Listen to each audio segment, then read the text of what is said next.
designed our weekly video segment to take you into the back shelves of your local video store, back where it says horror videos, and where kids are devouring some awful films that we call the video nasties. Are you freebasing? Inquiring minds want to know. I have to break free from this culture of mechanical reproductions and the thick incrustations dying on the surface. Fuck the prime time, bitch!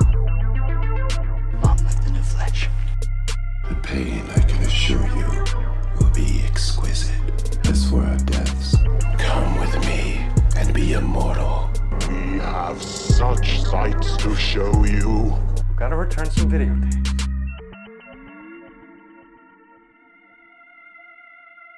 Hello and bonjour, horror hounds, and welcome to the It Slays podcast. I'm your humble host, Rowan. I'm your hospital cigarette, Mike. I'm Colton.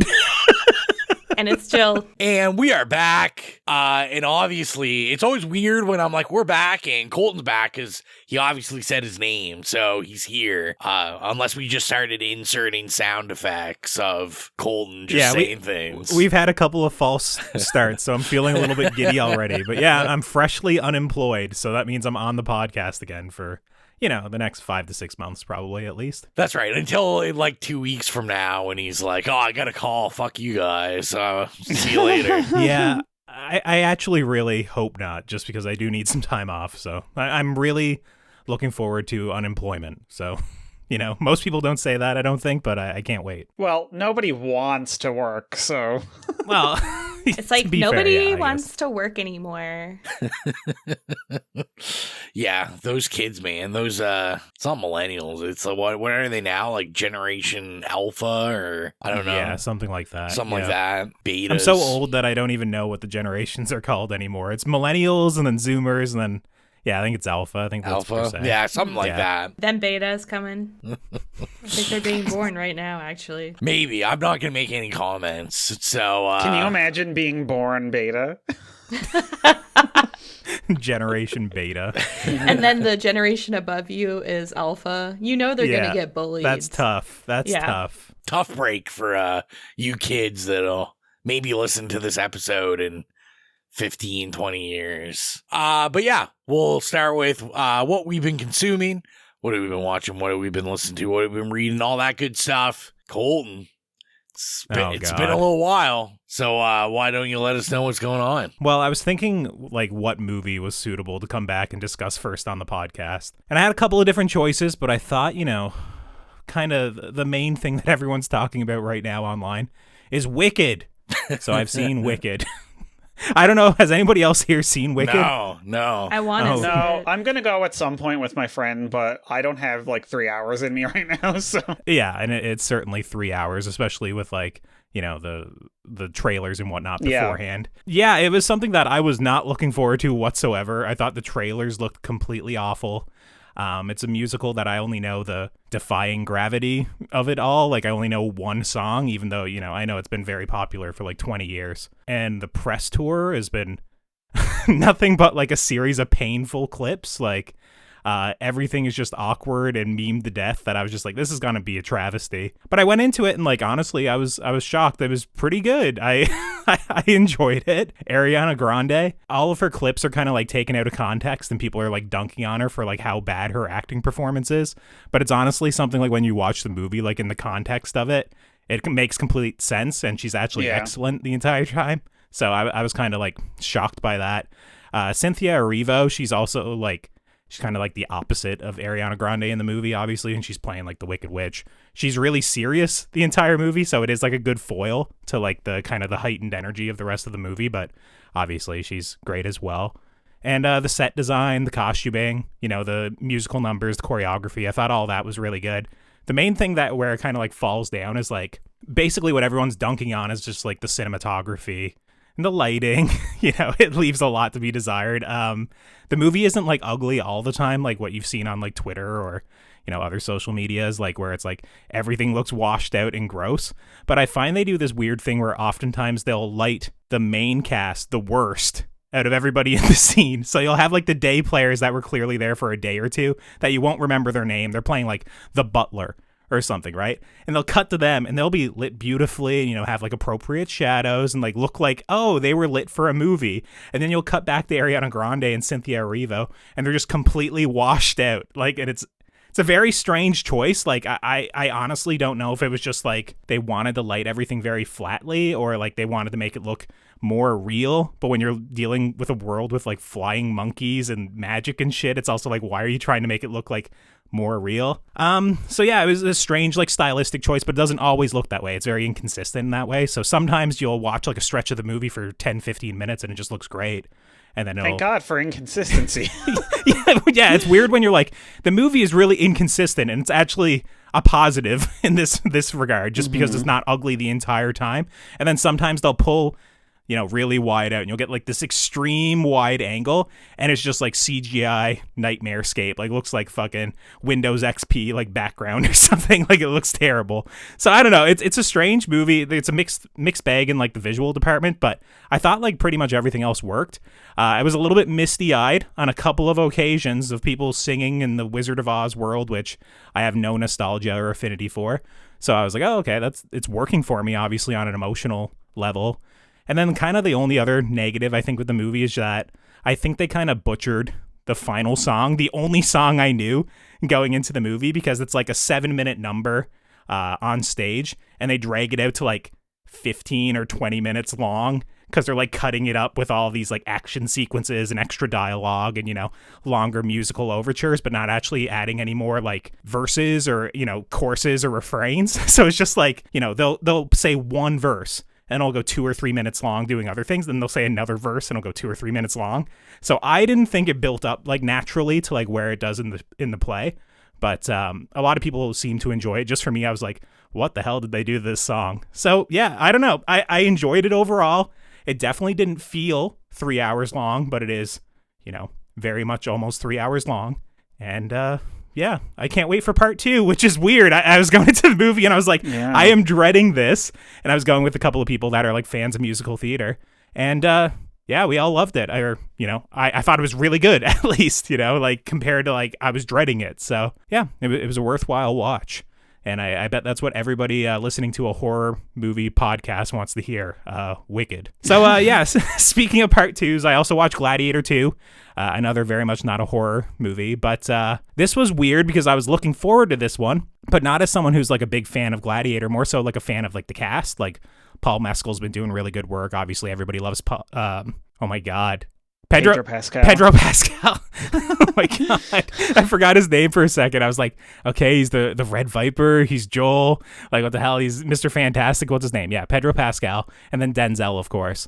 But this was like the sort of movie that I just didn't know why it got made whatsoever. Like 20 minutes into the movie, I'm watching Paul Mescal fight CGI baboons, and he's just like wildly flailing his arms through the air, trying to like wrangle these CGI baboons. And I was literally like, what am I doing here? Like, this is just like, you know, a waste of time.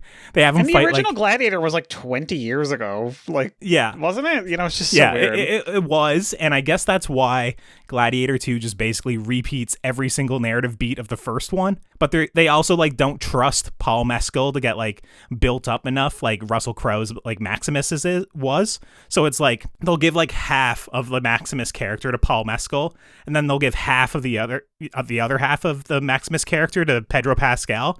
So then neither one of them feel like a full character, and they're like thinly veiled caricatures when like the original Gladiator wasn't complex already.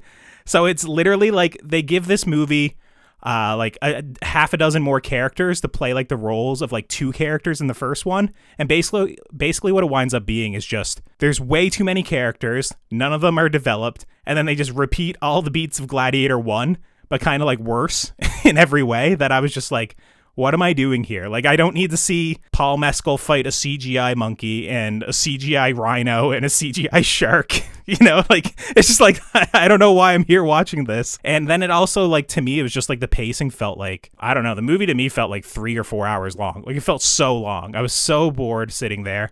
And I'm not even someone, like I said, that holds Gladiator in like high regard. If you thought that movie was like a masterpiece, I don't know what you'd think going into this, because it's just like, once again, the whole movie done, but worse. So yeah, I didn't really like it very much. Is lesser Ridley Scott, so yeah, like technically it's like a Best Picture winning Ridley Scott, I guess, right? Like, but like, I don't know. It's just, yeah, it's not what he's known for. So yeah, it had better action in some respects of like one-on-one swordplay where they like actually shot the movie and it wasn't like edited like an early 2000s music video like Gladiator is at some points, which is really funny when you go back and watch it.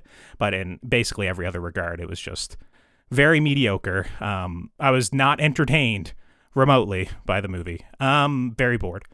And then the last thing I want to talk about, which actually is a horror thing, is the Silent Hill 2 remake, which is not a movie, but I was playing it earlier this week. And Silent Hill is something like as a kid, I never played it. We probably discussed it on our Silent Hill episode, and I probably even mentioned like Silent Hill 2 and, you know, how I even knew the franchise whatsoever. But I have kind of like a formative memory of going over to a friend's house on weekends and watching his parents play Silent Hill 2. And it was the sort of thing where I remembered like, oh, there's a hospital sequence with nurses and they're scary. Or like, oh, there's a guy with a triangle on his head and a big sword and he's scary. Or, you know, it was just like basically pyramid, like a... First of all. Exactly, you know. But like as a kid, I didn't know what it was, right? Like I had no idea of what I was watching other than it was very scary. And then one very week arousing, right? Pyramid. Well, my favorite Silent Hill character. I was going to say more so than than nurses. Come on. Also, by Panic. But yeah, it was the sort of thing where I was watching it for a couple of weeks in a row, and I guess maybe they were just playing on weekends because the game isn't super long.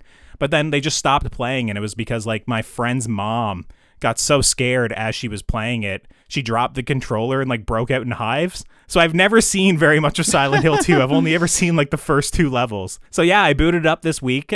Just obviously the remake came out and got good reviews, and once again, don't have much knowledge of it.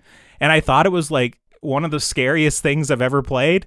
I thought it was excellent. It's definitely well worth checking out.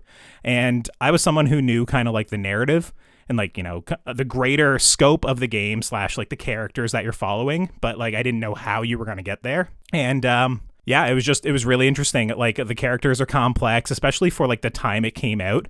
Even nowadays, like there's a lot of games that I don't think deal with kind of like the trauma that they're dealing with in that game. It has kind of like this depressing atmosphere that it conjures the entire time you're playing it, which sounds like a bad time, and it very much is a bad time, but it's also, you know, just a very good nightmarish horror video game.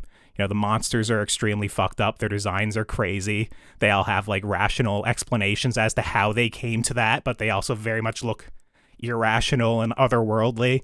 So yeah, it was this sort of thing that as I was playing it, I was just like, it feels bad as you're playing it, but it's also a very good horror experience. And it was also the sort of thing where I was like, man, if I was like just playing this by myself in the dark with headphones on, like I don't even know like if I'd be able to get through it. It was so like terrifying at times, and just the sound design and like what was happening on screen. Anyways, if you know, most people have probably heard of Silent Hill 2. The remake is excellent. I very much enjoyed it.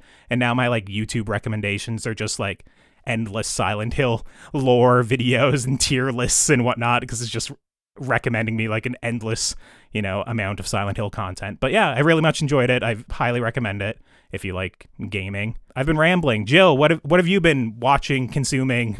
What have you been up to? Geez, not much, honestly. I read one book.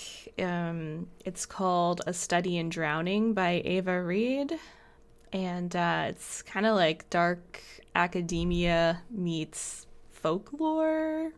Did you get the cute one with the sprayed edges? I didn't, but that's on my wish list. And now I feel like an idiot because I do collect sprayed edges. And you didn't buy this one. Yeah, but I do have multiple copies of my favorite books. And I have a couple other of her books. I have the Lady Macbeth one that also came out. Oh, that looks so good. Mm-hmm. That sounds excellent.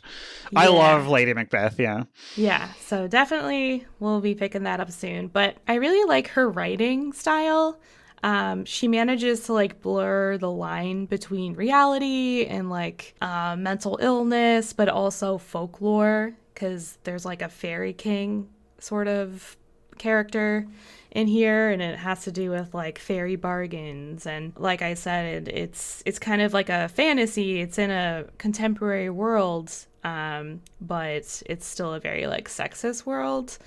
The main character is like the only female in her architectural college at school, but she really wanted to do literature, but they don't let women into the literature faculty. So I don't know, there's a lot going on, but it was like, I read it in like a couple of days. It was amazing. So yeah, Eva Reed, The Study of Drowning. And before you move on, what is the sprayed edges? I used to work in a bookstore and I don't even know what that is. Is it like a new trend or did I just miss something or? Oh, okay. Yeah, it kind of started with like, there's so many book subscription boxes right now. And like the main draw to a lot of those is that they would put out a special edition of a certain book that was really popular. And sprayed edges are a part of it. It's just like it could be a different color, like just all black edges. Yeah, it's almost like it's spray painted along the exposed part. Okay. Yeah. They can have pictures on them. Yeah, now they do designs and stuff like that. Yeah. Yeah. Cool. Okay. It looks really cute. Yeah. Yeah. And this copy, or the edition of this one that's special, has like books spray painted on it. So it goes with like the whole academia thing. Look, you can show it off on TikTok and promote our book. Nice. Exactly. Yeah. And suckers like me who, I don't know, set up their bookshelf to look pretty, hoard these. So yeah, there was a big deal about it like a couple years ago when the book Fourth Wing came out. And it had like the black sprayed edges with like gold dragons on it. And that book like broke the internet. Like every store. Yeah, because it was only the first printing that was going to have the... Yeah. So ever since then, I would say that's like the big one that kind of started it. But yeah, going on to movies, double feature, Inside 2007 and Black Christmas, the original. Surprisingly, they have a lot in common. You know, it's like a home invasion type of horror.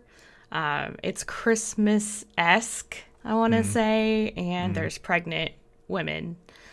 So very it's like the interesting. Abortion double feature, yeah. Yeah. There's a lot of times when I got confused when, because I did Black Christmas for Straight Jacket Talk. So if you want to hear my whole opinion on that, you can watch that video. Very similar to the point where I get them confused now. But yeah, Black Christmas was my first time watching it. And I thought it was really good.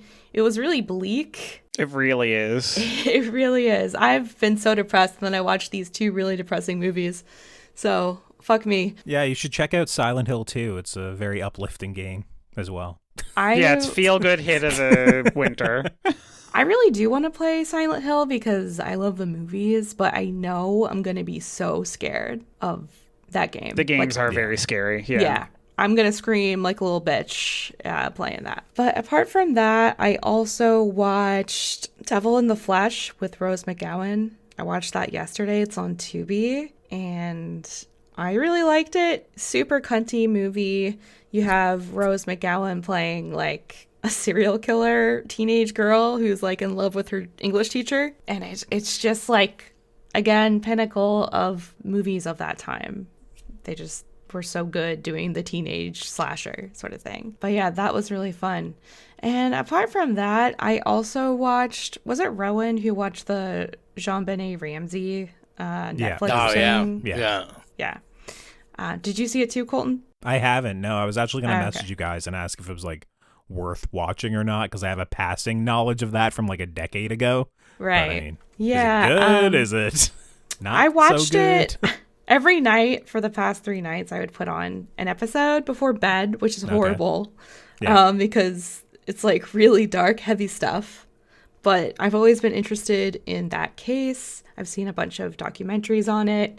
I'm like on the subreddit and, I don't know what happened. And so many people have so many different theories. And I know this documentary was kind of like funded by the parents or like the dad, John Ramsey, and like his friend kind of took this project on. So I watched it and I was like, oh, okay, they probably didn't do it then maybe.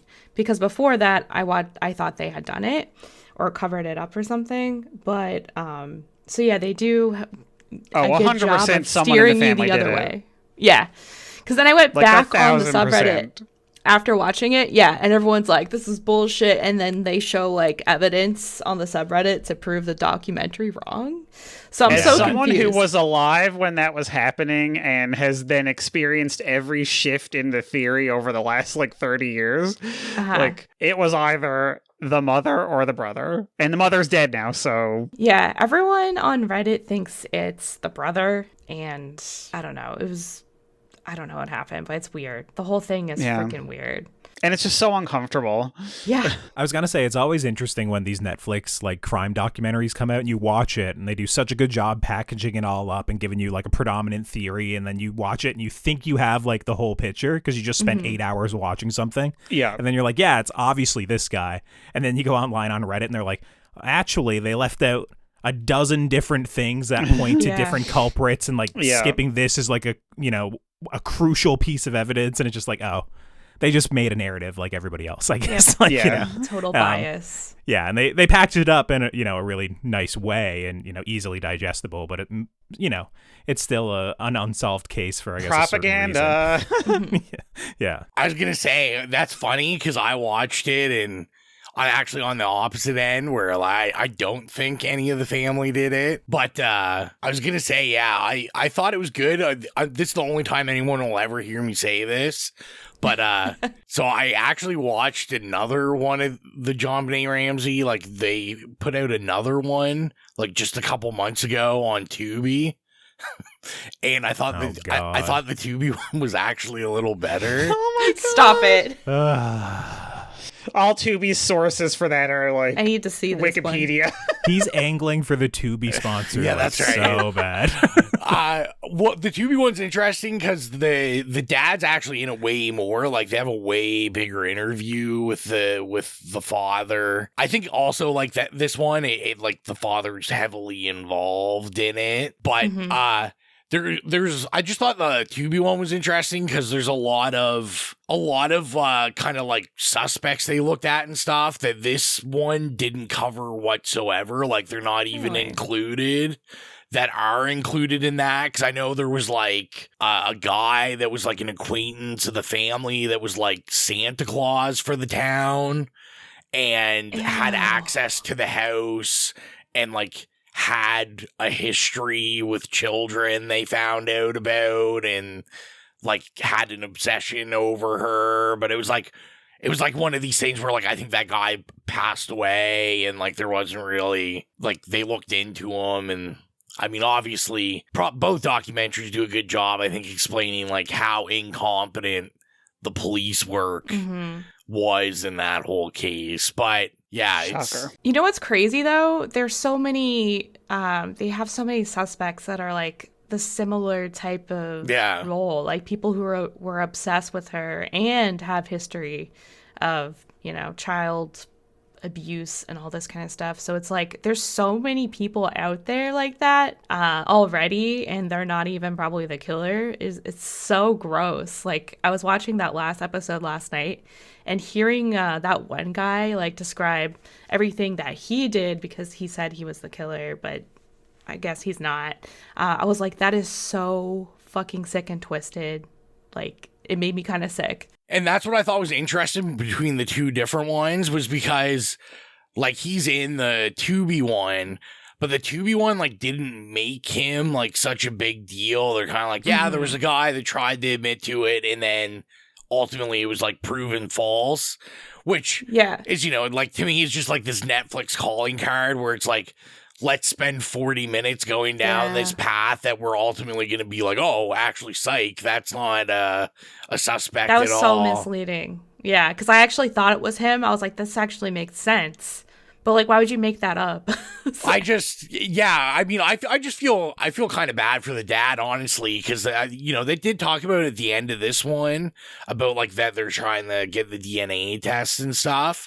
But the Tubi one, he goes into a lot more detail about like just how much the government's like blocking them doing the DNA testing. And it's like kind of nuts. Like, it makes you kind of curious why they don't want to retest the DNA. I mean, I would suspect because it'll make them look like idiots, and it's probably someone they've written off, so... That would make sense. Wow. Anyway, welcome everyone to the John Benet Ramsey podcast. Sidecast number 5241. Who killed John Benet Ramsey? Yeah. Anyway, sorry, I interrupted you, Mike. Sorry. Yeah, Mike, what have you been up to? Oh, you didn't interrupt me. I didn't even start anything, girl. Exactly. You blocked me is what you did. What have I been up to and consuming? I actually had a good couple of weeks for, like, I didn't watch as much as I wanted to. Like, today, for example, I really wanted to watch, I rewatched this movie, and I was up early, so I was like, oh, I'm gonna, like, get another movie in, and I just, like, kind of kept fucking around and, like... Never got it, but I did have a good couple of rewatches and a good first watch. So since we did Daughters of Darkness, I actually rewatched because I'm making my friend watch them. We had a movie night over to her house, and the only service that she has is Netflix. So we were like, okay, we got to find something on Netflix, and like I haven't had it for years, so I was not aware of how far Netflix has spiraled into just only having their original crap that they cancel after 2 seasons. Yeah. Mm-hmm. Everything. I was just like literally drinking my glass of wine and like scrolling through it. And I was like looking through the horror and I was like, there's about 5 movies here that aren't Netflix originals. And 3 of like The Craft was there and it was like leaving soon. And I'm like, cool. Like... So it literally took like 45 minutes of scrolling before I said, okay, have you seen Fear Street? And she's like, no. And I was like, perfect. You're gonna love it. So then that gives us like 3 built-in movies the next time we get together to watch. So I made her watch 1994, obviously, because we have to watch them in order. And I forgot how much fucking fun it was. I know Rose like needle dropped the movie. I don't care. The needle drops like literally made me hard. Like... It was so good. I loved seeing her face, like, whenever I knew something, like, scandalous was about to happen, like, you know, those couple of, like, crazy kills and stuff. Mm-hmm. And she, like, when we were, you know, kids, she also read a lot of the, like, Fear Street and stuff, so I think she appreciated the, like, attempt at a throwback to that, even if it was not indicative of the books at all. Because the books are very much, like, PG-13, and the movie was very grisly and gory, and... So good. Not like the books at all. Yeah, I loved it, and she really enjoyed it too. So I can't wait to watch 1978, which was my favorite of the 3 anyway. Mm-hmm. I mean, you know, we love Sadie Sink. So, yeah, we watched that. And I also had another movie night where we watched 2 4Ks that, like, 2 of my faves. One of them I was telling Gill earlier before we started recording. It's so funny that we both had Rose McGowan nights. Because I watched the Criterion 4K that they just put out of her first movie, The Doom Generation by Greg Araki, and I hadn't watched it in years, and it was so fucking good. I forgot how good it was. It looks excellent in the remastered, like, 4K. The soundtrack is phenomenal. They just do not make movies like that anymore. We're never going to get another movie like it. It's so, like, 90s, like... DIY, like everybody that is involved in the movie is like doing everything, you know what I mean? Like it's like just like fucking like tying shit together like with scotch tape, and it works and it looks beautiful. So it was really good to see that again. I can't wait to watch the rest of the movies in that box set. And then that same night, we also watched the 4K of one of my like top 5 movies of all time, Death Becomes Her. Meryl Streep, Yes. Goldie Hawn, Bruce Willis, like literal perfection. It looked mind-blowingly good in 4K. Every time I watch that, I'm like, this is one of the most perfect movies I've ever seen. Like, it's so much literally, fun. Yeah, I and I'm actually going to order, because it wasn't my 4K, it was Willow's and Trevor's, but I need to order it now. $50 be damned. It's an investment. It looks phenomenal. It's one of those movies that like has really stood the test of time, because like I think a lot of people wrote it off when it came out and for years afterwards as being like kind of like campy trash and stuff like that. But like it has actually like grown in reputation over the last like 30 years. So I think that shows that it's actually like a quality film, you know? Anyway. Yeah. And the other thing I watched is actually kind of similar to Death Becomes Her, and it would make a good double feature, was the 1981 Lauren Bacall like horror thriller called The Fan. And Scream Factory actually put it out a few years ago on Blu-ray, and I'd always wanted to see it and never had. Michael Biehn is in it, from like Terminator and like a lot of other great 80s movies. And he, like, Lauren Bacall is a, like, you know, famous actress who's doing a, like, weird, shitty musical on Broadway in New York. And Michael Biehn is a, like, obsessed fan who's, like, writing her letters and stuff. And he kind of, like, starts, like, attacking people in her life and stuff. And it's actually, like, way more violent than I thought it was going to be. I was like, what? Like, this is more of a thriller. Like, why is Scream Factory putting this out? And I'm like, it actually borders on a slasher movie because, like, the attacks are, like, pretty vicious. And there's a lot of, like, straight razor wielding and alleyways and stuff. And it's very much, like, kind of a giallo coded. I really enjoyed it. I thought it was a really fun movie. Typical Rowan, just going his entire life calling that guy Michael Biehn. I don't know. Maybe I'm pronouncing it wrong, but yours sounds better. Yours sounds like how it probably should be. That's how we always pronounced it growing up. Are we going to trust my pronunciation on names? Never. I would love to be proven wrong, but I'm certain my default is don't trust anything that comes out of your mouth. But yeah, that was a really fun movie. I'm trying to remember what I watched it on. It might have been like Tubi, or maybe I might have streamed it, if you know what I'm saying. I don't remember, but yeah, it's worth checking out. That's not gonna get us a sponsorship any quicker. What, he streamed it on Tubi?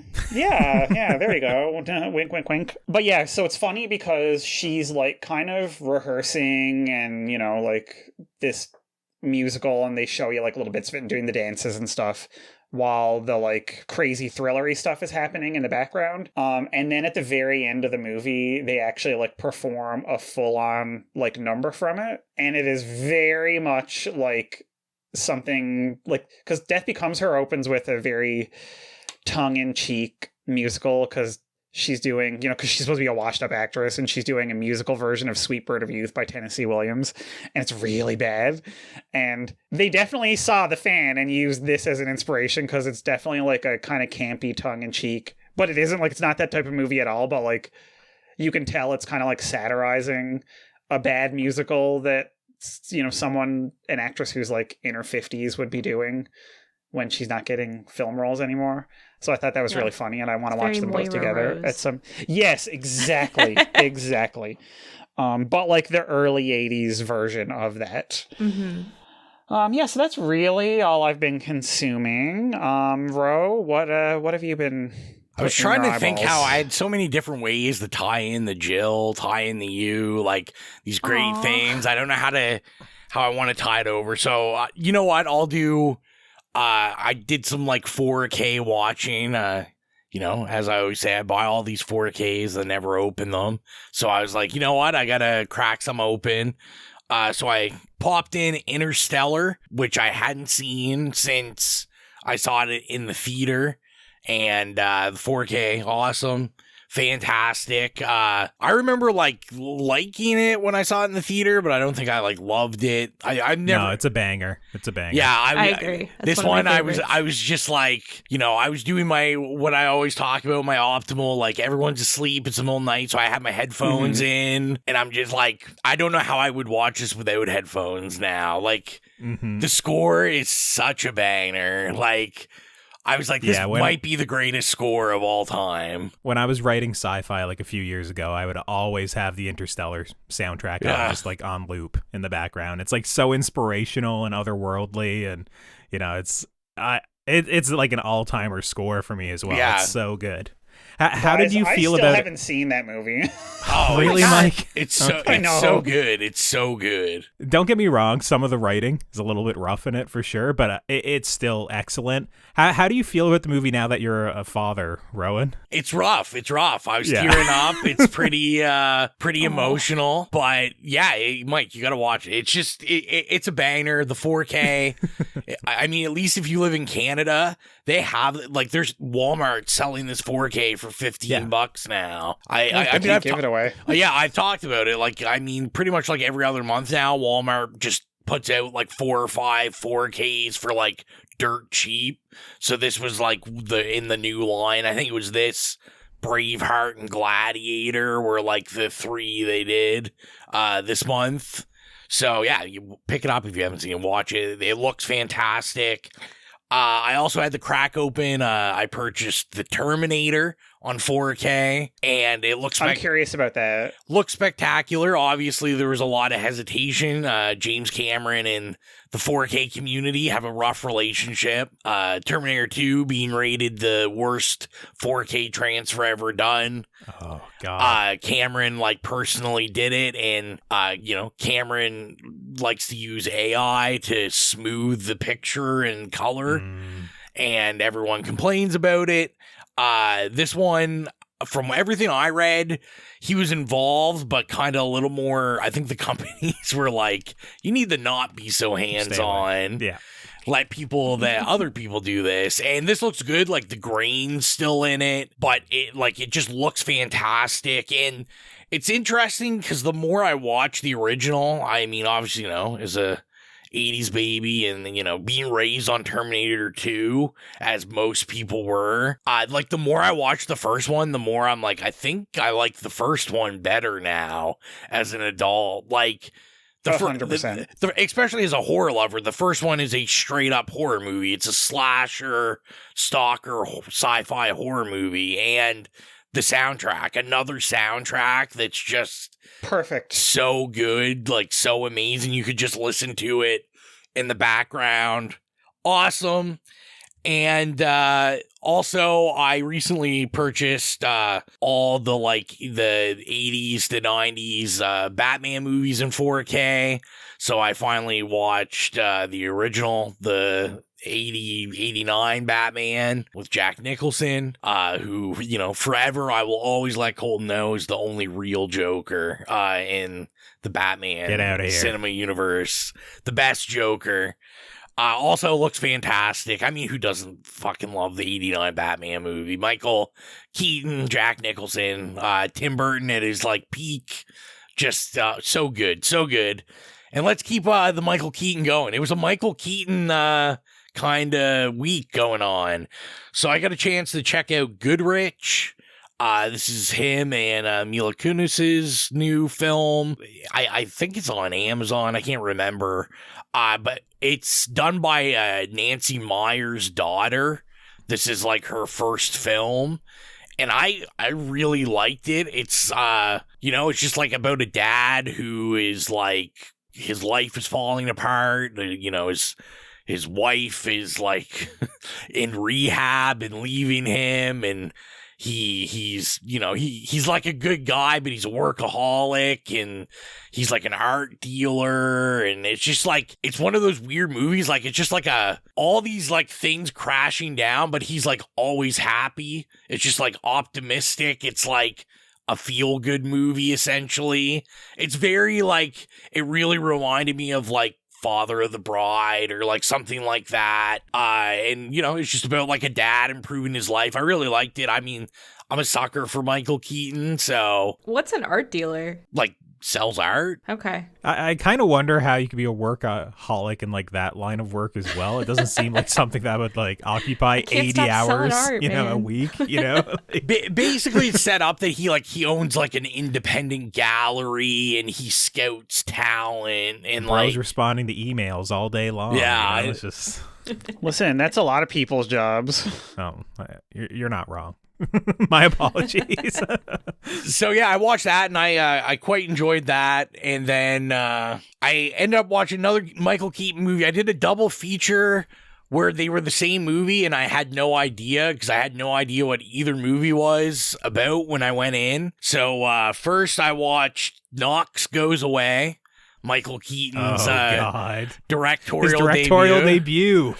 Which is about a fixer, a hitman fixer guy, who basically gets diagnosed with really fast occurring dementia and is slipping and basically trying to get things for him to leave the life very quickly, and as he's forgetting things. One reviewer, Colton Simpson, called it Memento for Boomers. 1.5 stars. I give it a 3 star. I didn't mind it that Oh, much. get out of here, Rowan. I think Keaton saves it. I mean, like, I'm just always happy when Keaton's in it. I thought it was all right. But what was funny is directly after, I was like, I need something else to watch. And so I was like, I need something mindless. So I'm like, let me put on this new Liam Neeson movie called Absolution. I didn't know what it was about. I just saw the cover of it. It's a typical Liam Neeson movie, him on the cover standing there with like a gun. What is this movie about? It's about a mafia bruiser who has dementia and is losing his mind. Literally the exact same plot. Wow. The old man losing their mind double feature. Yeah. It's never been done before. And I also thought it was all right. You know, as much as everyone, kind of, straight to video, Liam Neeson, like, to me, Liam Neeson's like pretty serviceable. I think a lot of people forget, like, he's a pretty good actor. Like, this guy wasn't always doing direct to video, action schlock, like, Schindler's List. Like, this guy was in some shit. He was married to Natasha Richardson, so we'll give him that. Did he break any necks in this one? That's what I'm curious to know. He didn't. He definitely kills some people in it. Okay. There's a good Ron Perlman's in this also. So it's always nice to see Ron Perlman show up. But I thought you were just going to leave it at Ron. Yeah, you guys are Ron, on a first name basis. Me and Ron. It's always great to see Ron. It's a good time with Ron. No, I mean, it was good. Like I said, it was a lot just because I was like, this is literally the second movie I'm watching tonight that is about the exact same thing. Yeah. So, I thought they were about the same, but I'll tell you, they weren't as good as Escape Plan 2, Hades. Oh, wow. Wait, what's the subtitle? Hades. Hades? Oh. So this is, I think, a couple months ago, I talked about, I watched the first one, which was like Sylvester Stallone, Arnold Schwarzenegger. Mm-hmm. It was like kind of a big deal. I think it was out before The Expendables, and I think it was like the first time they had shared a movie together as like the leads, and it was like pretty fun. I mean, it made like some money. Obviously, they made like a bunch of these movies. This one, it might be one of the worst movies I've ever seen, even on Tubi. Are they both still in it? No, just just okay. Sylvester Stallone is in this. Bautista is in this very briefly. Being Bautista, like he's fine in it, but he's really only in it for like 3 minutes. That's confusing because that guy's like always in the press saying like he wants to be an actual actor, he wants to be respected. He wants to do complex roles, it's just, and then he's an Escape Plan. They must, someone must have backed, gave him a bag for this one. And he doesn't need more money. He got that Marvel money. I guess true. This came out in 2018. Maybe, you know what? Maybe just Sylvester Stallone. He's like, I gotta. True. Yeah. Not gonna. Sylvester Stallone also only in this movie for about 10 minutes, even though he's the star of it. It's a lot of like no-name Tubi action guys. Really bad like CGI. Like I'm talking about, let's think of all these like Meth Gator movies. Like it's like the Asylum level CGI. Awesome. Gunshots that are just like MS Paint. Just like fucking blood splatter. It's just really bad. The editing's terrible. It cuts from scene to scene without explanation of what's going on. It was made for streaming. Just not great. The good news is pretty much only good things from here on out. I got to see Rumors, which is a new movie from the Canadian filmmakers Guy Madden and Galen Johnson. I'd never seen any movie they had done, but I was interested. It was a horror movie with Cate Blanchett, and it's something. As always, it's horror. I'm not going to comment a whole lot on it, but if you like Twin Peaks, and David Lynch, but like if David Lynch did like, I don't know, even more acid or something, it would be this. Like, oh my God. It's basically about the G7 and then them having some strange occurrences and having to work together. And it's just very bizarre. Everything I've read to these filmmakers just make very bizarre movies. So, the way you described it kind of makes it shift more towards like Gaspar Noé to me. Maybe like that, but like it's definitely supposed to be like a comedy. But it's just like, it's one of the weirdest movies I've ever watched. I was like, what is going on?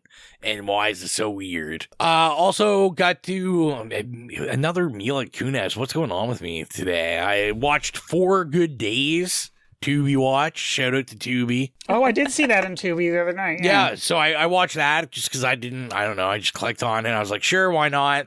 It was fine. It's kind of like it's about a drug addict trying to get their life together. It feels like a Lifetime movie. It's her and Glenn Close. It was fine. Mila Kunis was really good in it, but it was very like Lifetime-y, and I was like, for a movie about a meth addict, it wasn't as depressing as it probably should have been.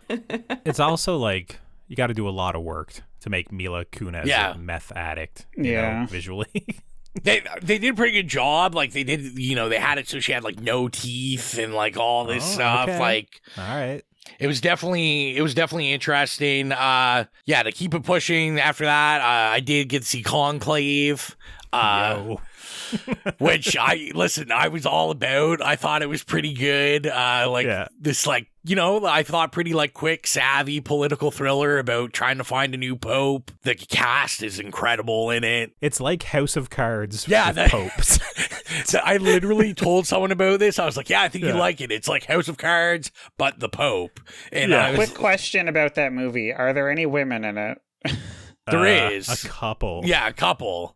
The nuns and stuff, which they do that's not... they do play a part in it though. They play like a pivotal role. There is one actress that I can't remember her name. They actually are campaigning her for like best supporting actress because she does have a big moment in it. Oh, it's Isabella Rossellini. Yeah, she plays my God, like the head literally queen of everything. Also one of the stars. Yeah, it's a lot of times in the movie. It's kind of like the nuns are like kind of in the background, like keeping out of the discussion, but then finally kind of arises in the discussion, and she like can't stay quiet anymore and has to like explode onto the screen essentially. So. Yeah, but just watch it. Just watch it. Like one of the ultimate twist endings of the year for sure.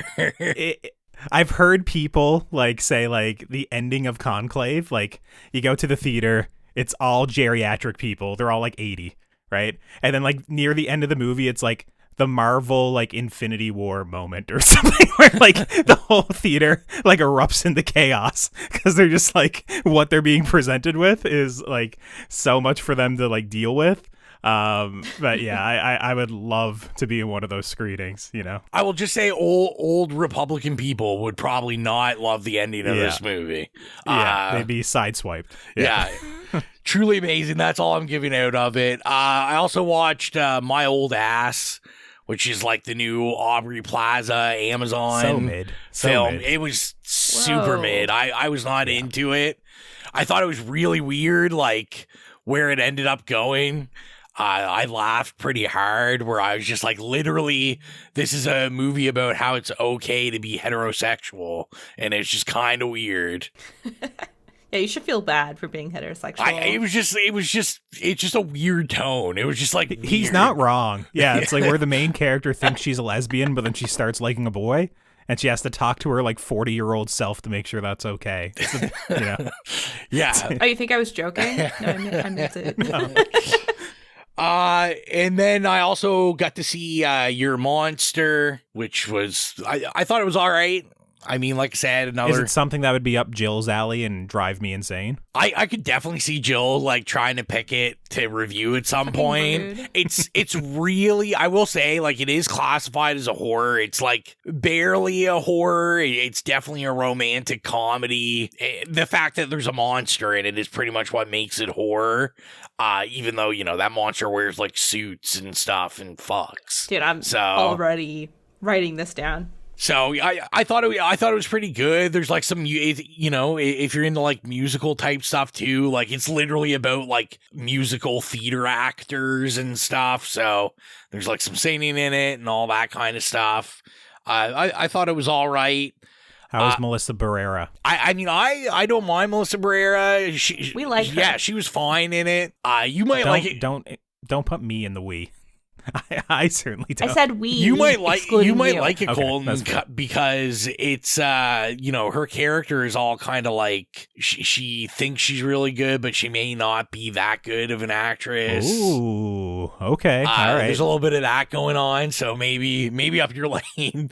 The last two things I'll mention, I did get a chance, or three, sorry, one quick. I watched Jim Gaffigan's new stand-up comedy. It was very mid, very short. It was like under an hour on Disney Plus, and he's skinny now. That's like his whole shtick, is he's like on like Ozempic or something now, and he's skinny. So most of the jokes, you know, some of the jokes were funny, some of them weren't. I did get a chance to check out Black Christmas also. You know, shout out to TerraVision. Went to the showing in Sackville, which was a fun time. We were actually the only prize sponsors this time around. So all the prizes were from It Slays, and hopefully everyone enjoyed their time and their prizes. It was cool to see it with a whole audience. Black Christmas slaps. I love Black Christmas, and yeah, it was amazing to see it like in a 4K presentation in the theater. And the last thing I'm going to mention, because it's that good, I got a chance to check out The Piano Lesson, which is Malcolm Washington's like debut feature, who is Denzel Washington's other son. And, you know, the stars, my boy John David Washington. The cast is like killer in this. Like him, Samuel L. Jackson, Corey Hawkins, Ray Fisher. Like, it's a pretty big, like, star-studded cast. It's based off a August Wilson play. And this is fantastic. Like, this is almost, we might be able to do it on this podcast, because this is a ghost story. It's essentially about a piano that, you know, may or may not be haunted. And, you know, it's just about like family history, how you deal with that. You know, do you hold on to history? Do you move forward and kind of erase history?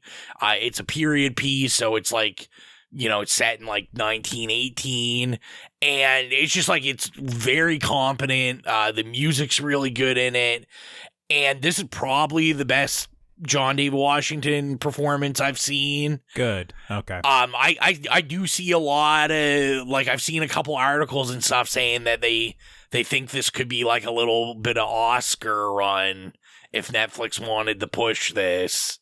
He's fantastic in this. It's like nothing I've ever seen him do. And it won't be for everybody because it's an August Wilson play. It plays out very much like a play. It's a lot of dialogue and, you know, telling the story through people telling stories to each other. But it really worked for me. I thought this was fantastic. It's on Netflix now. Go check it out. And yeah, Denzel Washington, just the whole family, just, you know, talented. I had tickets to see that one at TIFF, and it's the only movie out of the whole festival that I wound up missing. It was on the last day of the festival, and I wasn't feeling that well, and it was like 9 a.m. screening or something, so I would have had to be up really early to make it to it. And I was like, it's coming to Netflix, and at the time it was kind of getting mixed reviews, so I was like, I'll just sleep in for this one movie. But thanks for the reminder that I need to check it out. Yeah, like I said, I really, really enjoyed it, and I didn't think I would. Like, I was kind of weary, although I shouldn't really been, because the last adaptation of an August Wilson play, I think, was Ma Rainey's Black Bottom, which I really enjoyed also. I think I might still like that one a little better, but it seems that most people, I think, actually like this one better. I see a lot of people saying this is probably the best adaptation of one of his plays. Okay, I liked Fences a few years ago, so that's interesting to hear that it might be a little bit better than that even. So yeah, definitely check it out. It's really good, and I'm gonna stop rambling on, ramblers. So let's get into the main event. Gill, why don't you tell the people it was your pick? Why did you pick this movie, and why do you hate us? Well, we're getting into the festive holiday season, and I just wanted a nice Christmas horror movie to set the mood. We did a French horror movie last year for Christmas, and we're doing it again. And I had never seen this before. And I watched it after I already told you guys if we were going to do it. And then I felt really bad about it. So I'm sorry that this movie, Inside 2007, is the movie that sets our festive holiday spirit tone. Merry Christmas. Yeah, Merry Christmas. But what do we think of it? Yeah, well, let's get into the trailer. Then we'll talk about the synopsis and first experiences. April 15th on unrated DVD. Inside.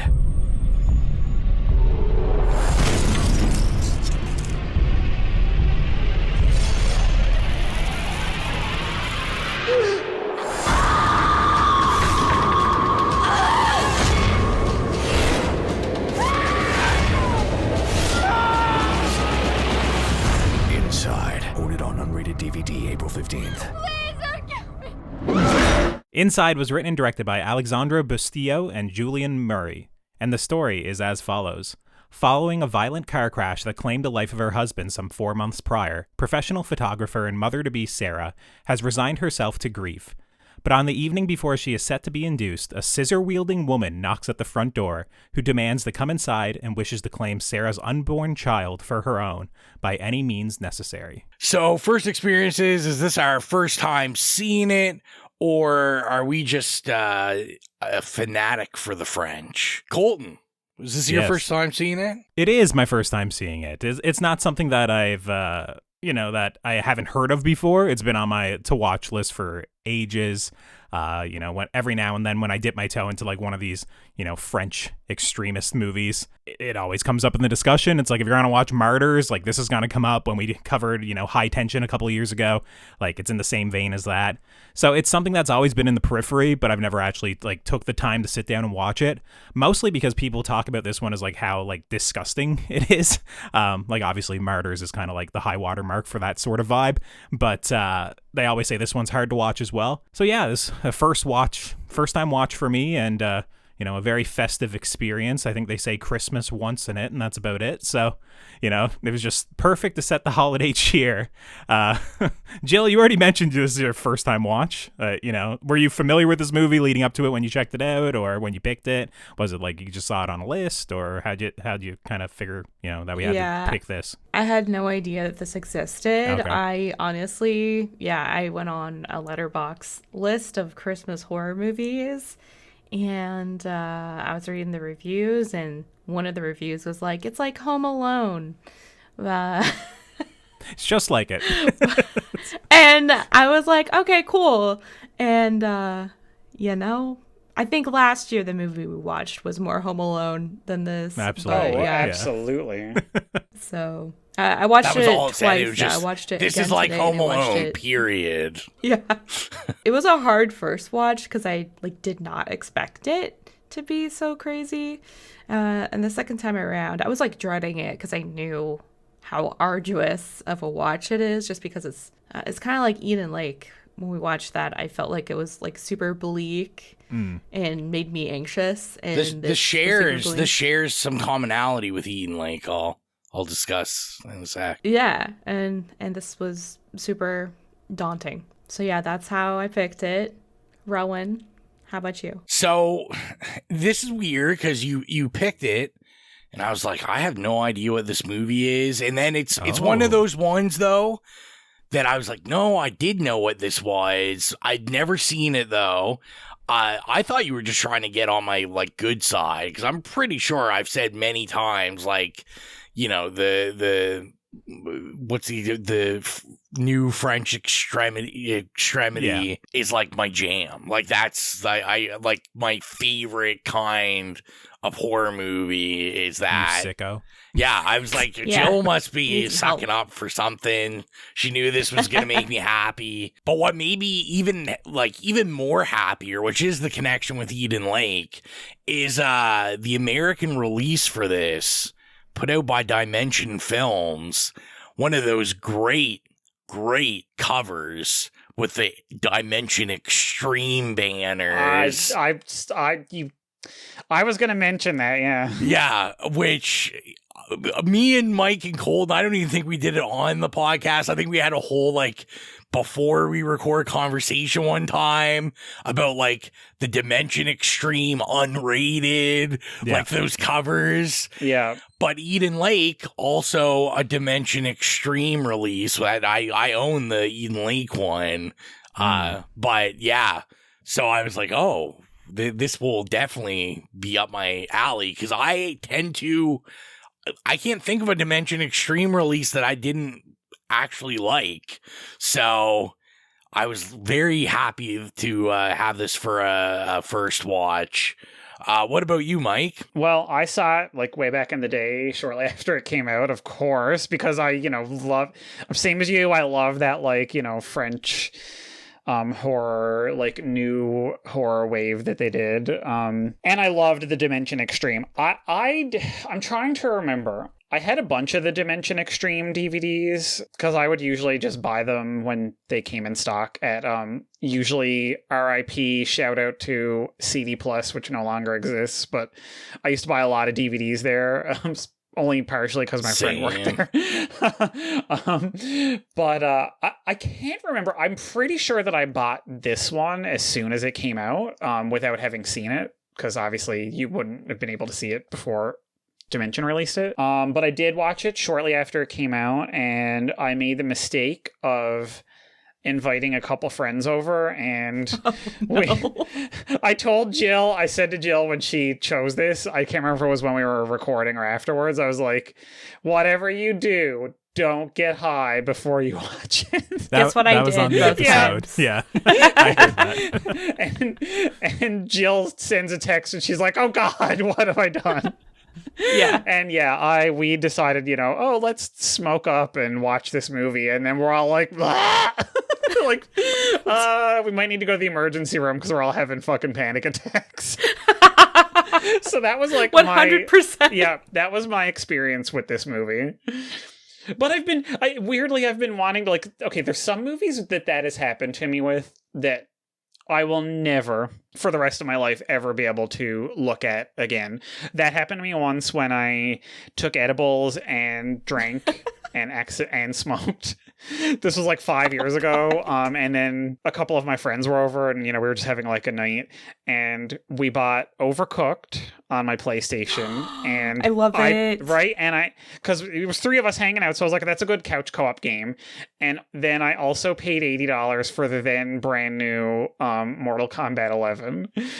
And right as the nasty, oh God, I'm about to have a panic attack high was hitting me was when I was playing Mortal Kombat, and then seeing the it did that X-ray thing when you're doing a crazy combo where it shows all their bones shattering and stuff, and I was like, okay, I need to go take a Xanax and have a 9-hour panic attack on my bed now. So yeah, I'm never playing Mortal Kombat again, but I was actually looking forward to watching this movie again because I did remember being traumatized by it, but also enjoying it. Yeah. So yeah, that was my sordid history. Sorted. Well, with that, let's, let's hit someone in the stomach and get ready for childbirth and birth this review about Inside. Damn. I'll start with this. So I started this movie way too late. I started this at 5 o'clock in the morning, still dark. Oh, yeah. Perfect time to watch it. And the first, the car crash, whatever. But and this is a compliment to what I love. This is an hour 22, I think. It is, yeah. And the pace of this, because maybe the first 10 minutes or whatever, every 10 seconds, I had to rewind it because I was just like dozing off. And I'm like, oh, this is just going to be because I didn't realize when I turned it on that it was like a French New Extremity film. And I'm like, oh, this is going to be some stupid fucking movie. I'm just like, I felt like Colton. I was like, I know how Colton feels now, where I'm like, I'm just sleeping through these. And through a Gill pick. But like we get to like her outside the window, and like just pretty much the minute the movie gets going, I was just like fully awake. Like I was like, what the fuck is this? I cannot believe you. The grin on my face, the happiness. I was just exuding every time these people were exuding their like bodily organs all over the place. I was delighted. I was delighted.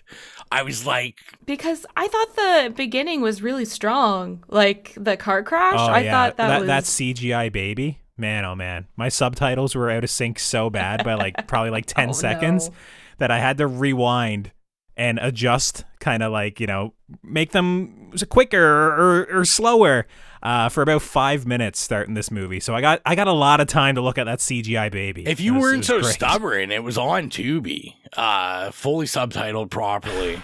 Stop angling for the sponsor. I don't watch anything on Tubi. I don't want commercials to make this 82-minute movie 200 minutes. I'm good. You know, you need it, though. I'll just you need suffer a little break sometimes and watch this CGI baby.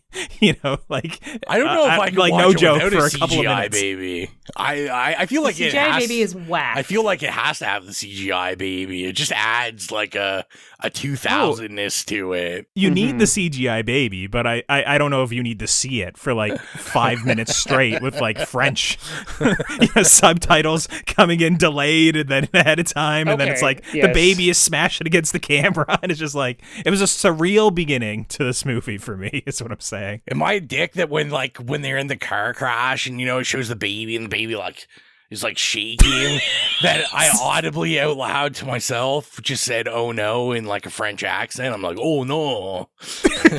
I did think many times, I was like, it'd be awesome if the baby was just like also had a ridiculous French accent. But like one that sounded like it was like smoking all the time. And well, it's like actually a tragic opening now that we know the whole context. But when I was watching, I was like, this fucking CGI baby, man. I gotta keep rewinding to see if the narration hits at the same time as the subtitles. It's just sweet, baby. Well, okay, so this is my thing. We now that we've watched the movie and we're talking about the car crash, I will say straight up, I read the movie like the first 30 seconds. Okay, it took me a little bit longer. I'm not gonna lie. I think this movie has a couple of red herrings within the first 20 minutes that I don't like. Maybe you guys caught on to, or you guys were just like, oh, that's stupid. It's obviously not that. But like, I think the first time when she knocks on the window and lights up the smoke, it's not completely evident that like she's like younger than the nurse in the hospital. So that scene in the beginning of the movie where the nurse is like, I was in labor for 14 hours and delivered a stillborn baby. I was just like, Where's this bitch coming from? Like, this is just terrible. Like, hey, you're gonna be induced into labor tomorrow, but also, this was my terrible experience, and she's smoking in the hospital when she's not supposed to be. So when she shows up, and you don't really get a good look at the woman's face, you just see the cigarette light up, and she like knows her by name and stuff. I was like, oh, okay, so I guess it's the nurse. And then you got a quick shot at one point in the movie, like when the police, I think, are answering the door, like answering the call. Her address for her house is 666. So there was a point of where I was like, okay, is this like a demonic ritual or something? Like, what is this exactly? And then there was also earlier in the movie, she had like the nightmare where she was like vomiting the baby and stuff. So I was just like, okay, what sort of movie is this? I know it's gory, but I didn't necessarily piece together. I was like, oh, it's obviously the other person that was in the car crash. It did take me a little bit longer. It took me like probably 30 minutes until like they stopped, you know, hinting at anything really. And then I was like, oh, it's probably just that. That's like the best answer to this, really. Yeah, I don't know. Maybe I mean, maybe just because I knew the general premise, I was like, oh, someone's like trying to get her baby. And I just, when the car crash happened, I was like, oh, I bet like it's going to be, the villain's going to be whoever else was in this car crash or something. Just a lucky guess, really. It didn't hinder my experience with it because everything about this was just nuts. It was just nuts. Like, even I am speechless on this one. Lots of lots of like needle stabbing. I hate like needles, ugh. Almost like the weapon of choice. It's just like knitting needles in this movie, or like poker style weapons. I agree. There was a lot of just stabbing like through the throat or like in the eye with needles or knitting needle like weapons. I mean, one of them was like, I call it a hair chopstick. Okay, there you go. Yeah. Like Nicki Minaj would use when she's singing the song Chun-Li. Nice. Anyway, of course, any Nicki fans in the chat? No? Okay. I thought too, like, just this really used the location so well, because like, even though it's not like single room location, it feels like that because it's such a confined space of the house. Like, once we're in the main part of the house, and obviously like most of the movie, like, our protagonist is just in the bathroom. In the bathroom, yeah. Which we I should called definitely it the bathroom discuss. from the substance. Yeah. Well, which I was really worried about, because I was like, oh, I know this is like super gory, all this stuff, but like, I was like, she's in the bathroom. I'm like, where are they going from here that she's in the bathroom, the antagonist is outside of the bathroom? Like, there's only so much we can do here. And guess what? There's so much more they can do here. Like, what a brilliant, awesome, like, the bathroom being so white. I should have known, like, of course it's that white, because it's a blank canvas. Yeah, we're just gonna destroy this place, like, absolutely destroy. The woman was like Jackson Pollock, but with other people's blood and guts instead of paint and semen. I think you might have. Anyway. Oh, gross. Whatever. That's art, Jill. Art.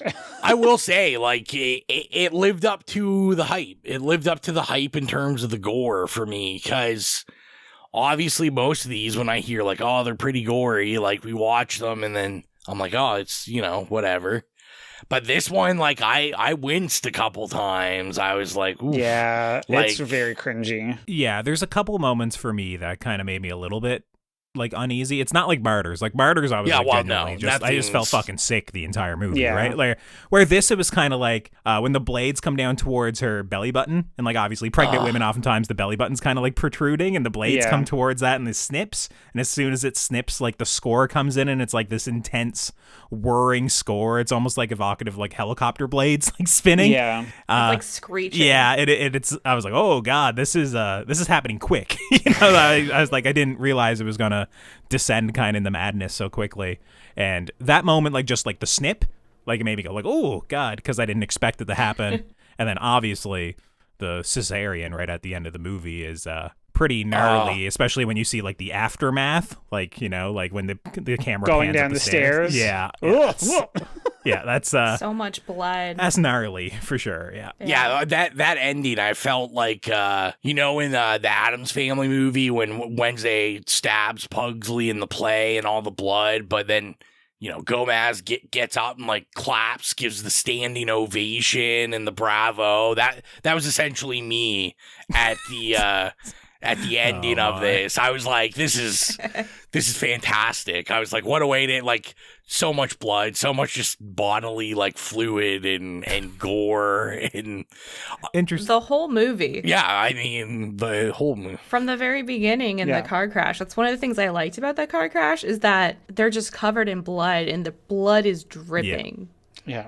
And it's like that every time there's blood. There's so much of it. Yeah, it's horrific, like how much blood is like on display in the car crash. I noticed it as well, where I was like, oh, this feels like a very visceral car crash. Like, this is the sort of crash where people died in the crash, right? Like, where so many times when a car crash happens in the movie, even in something like The Substance that, Mike just mentioned, it's like a bad crash, but everyone comes away, and it's kind of, there might be some scratches, or there might be a little bit of blood on the ground, but it's usually not like such a like life-altering point of the movie, where this, when I watched it, I was like, oh no, this is gnarly. Like, this is they're gonna be picking bits of their faces out of the like windshield and stuff. Absolutely. Yeah. So you mentioned that her address was 666. Yeah. I was on Reddit because after the second watch, I was like really confused about the zombie cop, I guess. Oh, that's kind of near the end. So we've been praising this movie. I think this movie gets progressively like dumb as it goes on. That like probably by like the last like 20 to 30 minutes, it's kind of like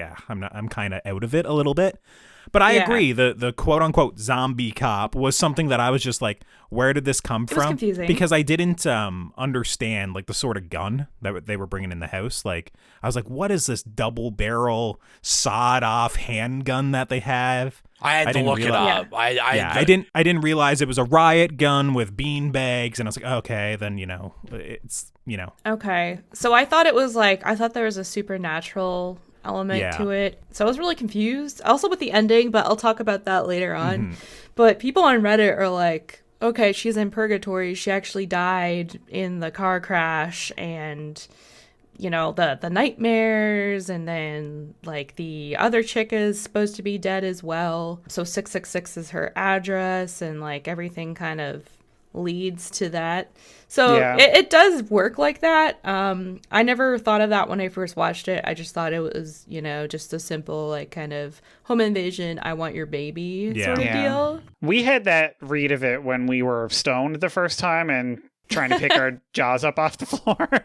But that's when you like think of those stupid things when you're like high and it's like I don't think there's enough I don't think there's enough evidence in this one, like for me personally, to like give it the purgatory rating. Like I understand thematically what they're saying, but just like in the text of the movie, like she has like one dream about like the baby, right? Like, and it's near the beginning of the movie. Like it's not like a constant theme or a constant thing throughout the movie where it's almost like blurring the lines through like reality and what's happening. I didn't find for the majority of the movie. Like the one part that was like very logically inconsistent that made no sense was the quote unquote zombie cop, where I was just like, okay, we heard the gunfire off screen, we cut back to him and there's no blood, which is strange for this movie. So like, I would expect if someone put a shotgun up to my head, like my head would be blown off, obviously, right? But also the survivor, because they do drop the line that I didn't think there were any survivors, and she's like, you already killed me once sort of deal. But that's like a metaphorical killing. Like you basically ended my life when you took my baby, like I don't. But really then she just doesn't die. Like she's literally lit on fire. And but when that line is uttered, like she's probably assuming she's going to die like a second later, right? She's laying on the ground next to this woman who has like a cobbled together shower bar with a knife on the end of it or something. Like I don't even know how she made that, anyways. But like it's like she was probably assuming she's going to die very soon, right? I don't know, because they're both alive for so long, and there's like so much shit going down. I'm like, how are you still alive? But back to like the supernatural part, the first time I watched this, I thought of it, and the second time I forgot about it and I remembered it and thought the same thing too. But to me, like in folklore, there's like all these tales, like midwives' tales about like, a witch is gonna come steal your baby sort of deal. I always thought that the lady who came to steal the baby was kind of like that witch, like crone character, especially when she gets burned and she has that like banshee kind of scream.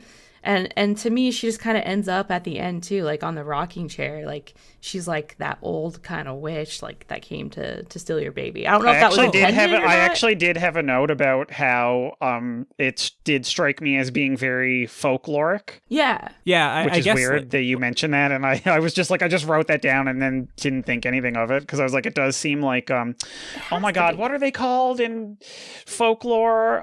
Jesus, the ones that come and I was thinking like changelings and stuff, where they like steal your baby and replace it and stuff like that. There is sort of like a tradition of that. I don't know like what I don't know any French folklore, so yeah, I just think if you were going that angle where it is like a purgatorial state, it's like, well, why is she interacting with people in the hospital? Why is she in a park talking to her boss, taking pictures of people? Why is she, why is she talking to the police outside? Like usually when you're doing that sort of movie, it winds up being something that in retrospect, when you watch it back, it's like no one's actually interacting with that person, or they're not existing, or it winds up being like they're very much like it's a single location. They never leave the location. Like it would have been the sort of the thing where after the accident, you know, her legs were broken and she was like inside her house, but she still had the baby or something. And then I'd be like, okay, I can understand how you can make the purgatory kind of argument. It just winds up for me. It's like, well, why are all these other people stuck in the purgatory? Why is her boss in there? Why are all the police officers in there? Why is that arsonist in there? You know, like that's her version. You know what I mean? Like her mom kind of bugging her about like.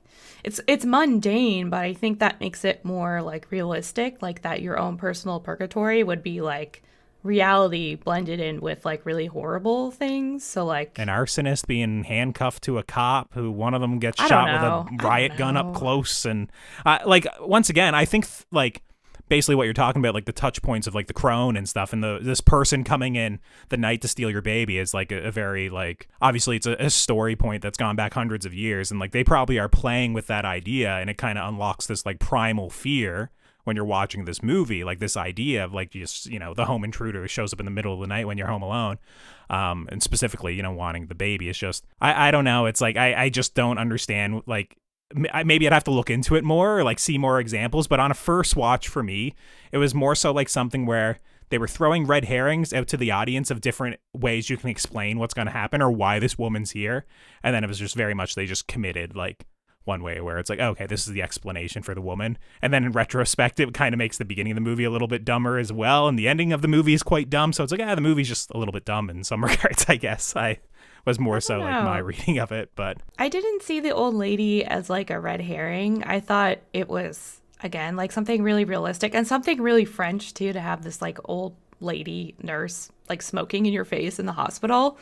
But another thing I really liked about this movie is like, especially in the beginning, like you have all this grief that she's going through after, you know, if you look at this through the lens of, you know, it's a simple car crash and sort of home invasion thing. You have her dealing with like the fact that she was supposed to have this kid with her husband or whatever, and now he's dead and she's stuck alone with the kid, and like just like the bleakness of that. I don't know, it really shined through in those scenes where she's like going through her daily like routine and just trying to like survive, but it kind of has like, there's no like shine to it because this isn't what she wanted. Well, yeah, I really like that. Yeah, I really like the moment of the photo wall in particular, where obviously that's where it's like the most obvious if you're not catching the point that like, hey, she's basically, you know, overstricken with guilt. She's basically a mute. She's like, you know, just on autopilot in her life, and she never wanted to live this life. You know, she didn't want to raise this kid by herself without her husband. When they show like the photo wall with like the piano accompaniment, like the music coming in through it all, and you know, they go the extra mile and have like her husband's hands come around and like hug her from behind and stuff like that. Like I thought that was a really like touching moment near the beginning of the movie, once again before I knew where all this was going to go, where I was like, oh, like I really like this idea. Like, you know, it was like, I know this is a French extreme movie. I knew that it was going to get nasty, but I was like, oh, it's not completely entirely mean-spirited was kind of like my feeling. I was like, okay, they're taking the time to develop this main character at least a little bit, like, you know, where you understand her headspace and ultimately like where things are going to go once they start going. And I was assuming too, a lot of the grief probably came from, I'm going to assume her husband that died in the car accident. He must have been like a graphic designer or something, because she's probably thinking like, once I give birth, how am I going to take care of a CGI baby? It's true. Stop it. Yeah. It's a lot to handle, a lot to animate for one person, for sure. Yeah, she did call her boss and say, I need you to come over and help me enhance something. So maybe she's like, his specialty is photoshopping CGI. Fucking CGI an updated baby model for when it's born. Yeah. But yeah, it's for me, it's the sort of movie where as I was watching it, I liked a lot of what it was doing. I liked when the woman showed up. I even liked like when the boss comes over, and it's like, okay, this is the sort of killer that's actually like smart. She's manipulative. She's gonna like kind of almost like seduce the boss a little bit, that I was liking, especially since the mother hinted earlier in the movie of being attracted to the boss and like saying like, oh, you should put in a good word for me. So I like that sort of stuff. And then when the mother shows up, I even like that, because once again, this kind of all makes sense, because it's like, oh yeah, she wants this guy to give her a ride. Her mother was kind of saying that she wanted to be there, even though she didn't want her mother there. Where it starts to strain credibility is more so like the cops coming back like multiple times. And then after a couple cops are dead, it's like the guy handcuffs an arsonist to him and gives him a gun, and they're like going back to back throughout the house. The movie starts quickly getting a little bit sillier, but I did like following the crazed scissor wielding character for quite a bit, because like we mentioned earlier, like a lot of this movie just takes place in the bathroom. And this isn't the sort of character like when you're watching like a 10 Cloverfield Lane, where like that character is stuck in one room and she's like, picking and peeling at like every single aspect of the room to try and figure out a solution to get out of there. This is a character that is like on the verge of giving birth and already wounded and just kind of laying on the ground crying and bleeding for the first hour of the movie. So I did like that we had a killer to follow that was, intelligent and had a little bit more going on other than just, liking to spill blood. She does a lot of that as well. But there seemed to be like a little bit more going on to the killer that I enjoyed watching, while our heroine was kind of just sitting on the floor for a lot of this. And speaking of the heroine, the actress who plays Sarah, Allison Parody, is Vanessa Parody's sister. Yeah. I thought Mike was going to bring it up. Well, I was literally sitting here going, okay, when am I going to say, can we please talk about the actresses for a second? Both of them. So since you did it, yes. So first of all, yes, a parody, which I thought was so funny because I was like, I wonder if everybody knows Beatrice Dahl, because I don't. She's kind of like a little bit of a like French icon and legend, kind of like Vanessa Paradis, but not as famous in the rest of the world. And then I thought it's funny that I was thinking about her like in comparison to Vanessa Paradis, probably because we had done Knife Plus Heart, and then how, oh yeah, Vanessa Paradis' sister is also in this movie. I just thought that was funny. But like Beatrice Dahl, like literally Huntress. Yeah, she was really good in this. She's great in this. Yeah. Like super menacing, but like not ever, like I never found it hammy or anything like that. Great power when she's just slamming dicks with scissors. Yeah, I felt that one right in the pants. I was like, ooh. Yeah, that was a rough one. I agree. That was very rough. Especially since he gets it like through the back of the knee. Oh, first. Yeah. Oh. And that was almost worse than the dick for me, because I was just like, oh, I don't know if I've seen someone get stabbed in the back of the knee. Right through, too. Yeah, that was tough. That was a good 1-2 punch. I'm just going to tell you, anytime I've ever used a pair of metal scissors, they suck. And so I would like to know where these were purchased. Okay. I did make a note about how I know how expensive real fabric shears are. And those things are very good. That's like a good $60 or $70 pair of scissors, and they are sharp and they are meant to last. I'm just saying that is a very good pair of fabric shears. My mom had one when I was growing up, and she would not let me fucking touch them. Yeah, I see the news articles now, like court proceedings. Killer says Canadian horror podcast suggests shears to stab dicks. Let's trap them off. Why are we stabbing them? But I was gonna say, and we talked about it briefly, but I'll bring it up like 4 more times. Especially, like I said, headphones for this. The score was like so good. It's like it was just like jarring, and like you said, it was like, can you call it a score? It's like weird sound. It was like droning. Yeah. It reminded me a lot of the High Tension soundtrack, because that did also have, especially in the intense moments, that where the camera just lingers on something bad happening. It's and more it just drones in the disorienting. background. The musical. Really. And it did like such a good job, and that's a perfect word for it. It is like disorient you and just like kind of keep you off.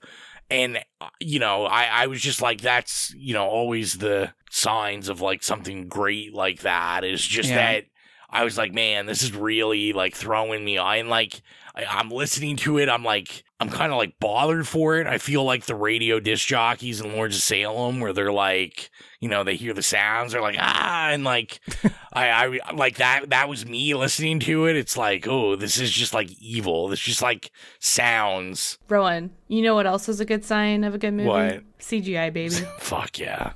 CGI, baby. Listen, that's why you're going on about, I don't know, folklore, all this stuff, like, taking the baby baby on. All I'm thinking about is, she got that cesarean section going on, and all I was like, are they going to pull out a CGI baby or a doll baby? What's going on here? We got a doll baby. It was awesome. Looked super plastic, super fake, and I didn't even care. Stuff, yeah. That's how I knew it was a good movie. I was like, I don't even care. I was like, that's sweet. It would have sucked if it was a real baby. It needed. Oh fuck. It would have only been better if it was like real, like Cool World style, like cartoon baby. Like, whose idea? Justice for Cool World. For the baby. Cool World doesn't get enough love. Shout out to Brad Pitt. Also, excellent soundtrack. I used to have the cassette of that. Guess where I bought it? At Traders. Also, like, this, you could call this, like, Surgery, the movie, because not only did she have a, like, home cesarean without fucking medication, she also gave herself a fucking tracheotomy in the kitchen. So it's like... Why, though? Why? Did I miss something? She gets hit in the head with a toaster, which I understand is disorienting, and maybe you're a bit confused. But like, as far as I know, that doesn't stop you from breathing, right? Like, did I miss a quick beat? Like, did I miss a beat where she gets like her, her trachea crushed? Like, what? I don't also know. Yeah, like I was watching that and I was just like, okay, cool, but like I thought I looked away. I haven't felt. They just wanted to do it, so they did it. I haven't felt the moment on screen where she can't breathe, right? Where she's like gasping for breath and whatnot. It's just like she just does it. And I'm like, okay, all right, cool. I'm trying to remember now. I felt confused by that in this watch, whereas I feel like back in the day when I first watched it, and it would have been the, Dimension Extreme unrated DVD. So I'm wondering if there was like an additional, like, maybe couple shots that got removed because the version on Tubi is not the unrated version, or the movie that's on, whatever you were streaming on is not the unrated. I don't know, because I remember being confused by that. And I'm like, did I look away, like, to write in my notes? Like, I don't remember. But it was a weird beat for me that I was just like, okay, cool, we're going there. But I mean, at I'm not sure point, why. It's like so chaotic and like just there's so much fucking carnage. It's like, what's a self tracheotomy in the kitchen? Like at this point, it was bound to happen. Yeah. The dude who got shot in the head outside the bathroom, that was gross. Yeah, and then like stabbing her mom. Yeah, I didn't expect the surprise exploding head in this movie, to tell you the truth, because like obviously we see the shot of like where she's looking towards like the officer's pistol. But kind of like the time on camera in between like what's happening, it would have seemed like there would be a beat for her to like have to walk around, go up the stairs and whatnot. Not like she's literally right there and doing it. So yeah, that caught me off guard too, where I was like, oh my God, like literally like an explosive headshot here. It was just, it was and that's why, like, to me, I just found like so much of these like kills and these setups were so good, because even the mom, who like, the minute she starts walking up those stairs, you're like, oh yeah, okay, like, yeah. Like, we know she's in the bathroom, she's listening, all this kind of stuff. I'm like, something bad's going to obviously happen here. But, like, even with that, I'm like, if I'm like, oh, shit, like, when it happens, to me, that's the setup is just, like, amazing for that. Also, I just want to say that I'm very happy that there's no dog death in this movie, but instead, we finally got a cat death. Oh, yeah, I forgot about that. Yeah. I was waiting to bring that up. I made a note about it. I'll have to bring my rating down a bit for that one. We were talking about the fake babies, but not about the fake cat. It was super obvious. I literally made a note going, how come Ro hasn't texted us yet? I was like, he definitely hasn't watched it yet, because we haven't gotten a text message about it. I was so upset I didn't text about it. Yeah. I'm sure you would have been really pleased if I texted you at like 5 o'clock in the morning, and I'm like, this cat. I was in my glee. I was like, yeah, she's gonna murder that. But thing I do 100%, agree. like. The best part about it was after I couldn't tell, like, did she crush the head or break the neck? She like crushed his skull, I think. But like the minute it happens, I thought it was a neck breaking, but I guess it doesn't really matter. I just love the minute it happens, yeah. The cat automatically turns into just like a plastic cat, and then they well what they do is like it's a real cat and it's like slightly wider frame. And then they cut away to her in the bathroom for 1 second, right? And then they cut back to her and the frame is zoomed in and it's closer and it's just the ears, like at the bottom of the frame. And I was like, oh, okay, she's going to kill the cat now because it's no longer a real cat. You can no longer see it. Yeah. CGI cat. Yeah, and then she throws it just like, gone. Like, they cut to the wide and it's so fast you don't even see, like, just the rigid fake cat flying through the air.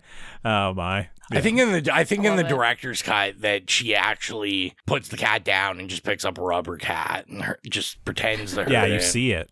Yeah, she doesn't want to hurt cats. I've got faith in her on that one. Yeah, I mean, I sit here and I feel like I just keep saying all the same things over and over again about my glee and all of this and how much of a sicko I am of just like just how bloody this is. It wasn't undersold, which is like what all of these are. And I will say that's true. Yeah, I will say just so you can be happy with me, guys. I know I threatened. I didn't watch the American remake. I didn't want to ruin my life. All the reviews on Letterboxd literally just said my life has been wasted. So.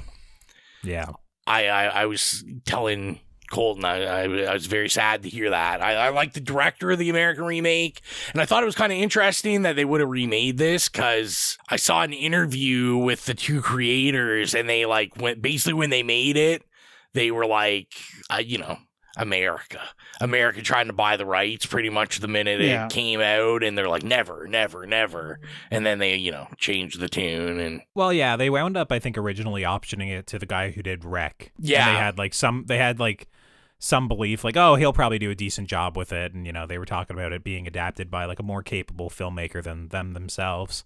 And then, of course, it just got stuck in production hell for ages. And, eventually it was just kind of like they didn't really have much say with it in the end, right? It was already optioned. So, yeah. So, I mean, sad, but, Miguel Angel Vivas. I was saying the Colton definitely, I'll be picking something of his that doesn't suck in this new year. I've got to now. Now that we're dipping our toes in the extreme section, there's lots of good stuff.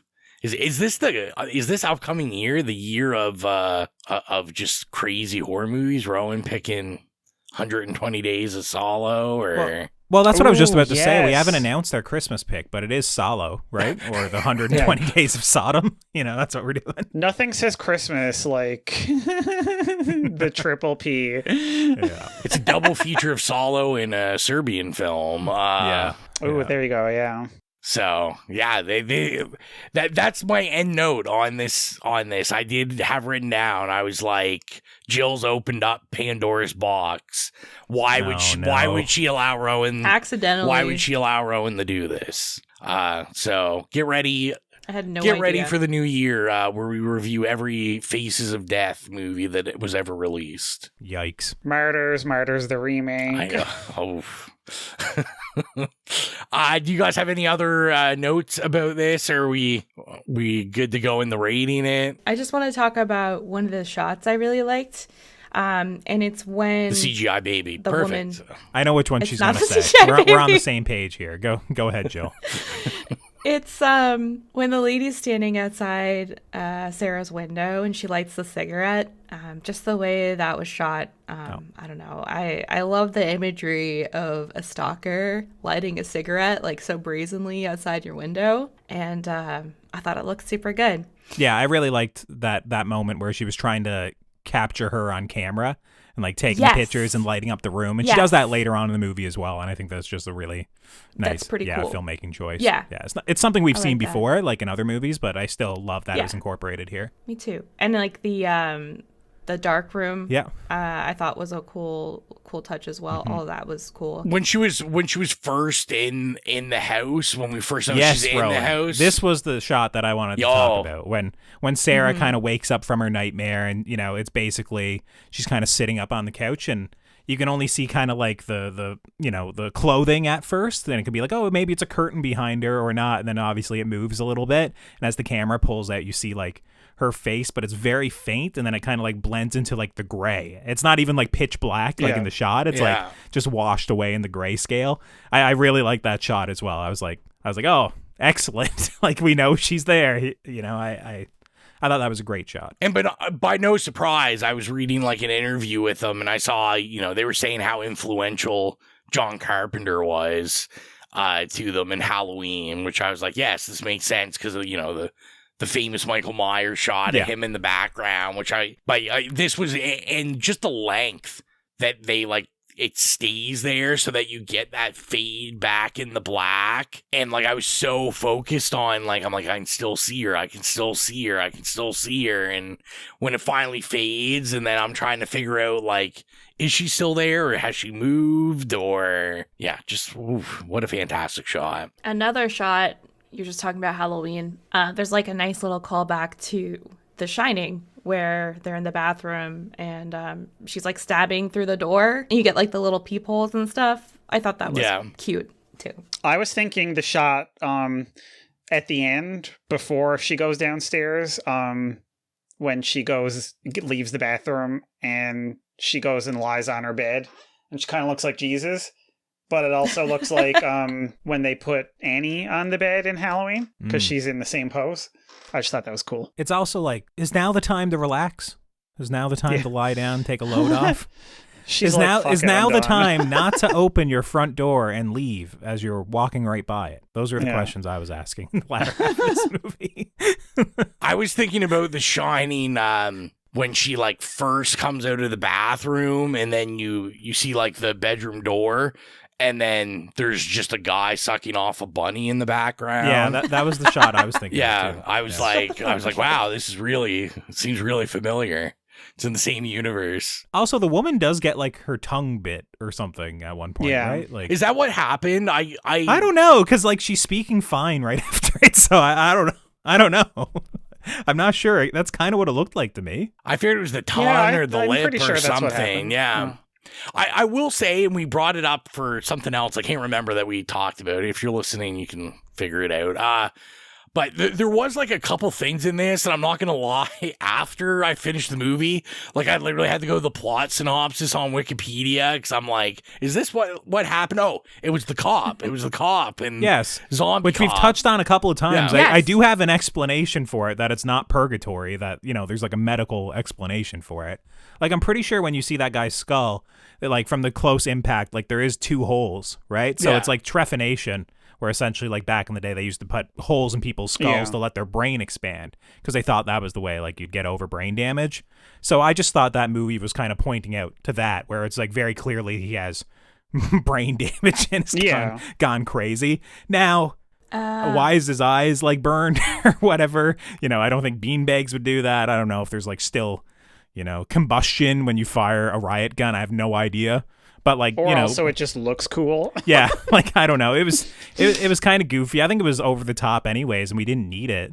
We could have still had, you know. Well, no, the other woman wouldn't beat up the stomach, I guess, because she wants the baby. Yeah, I don't know, but it was sort of a beat where I feel like you could have got to that another way. She could have tripped and fell down the stairs. You know, she could have did anything that could have got that way. It was confusing. Yeah, without like essentially the cop becoming a zombie and like mistaking Sarah for the woman and just beating her in the pregnant stomach, which is also called out by the cops when they go into the house earlier, where, you know, they would know that she's pregnant because they ask about the baby's name, but also she's very thin and like, you know, it's just the movie as it goes on gets more and more dumb if you question it and you just don't pay attention only to the like the gore. Don't question it. It's like you don't remember at all, like who you're talking Never about. question it. I don't know. It's goofy. Well, if that's everything, we'll land the plane on this one and get into the rating.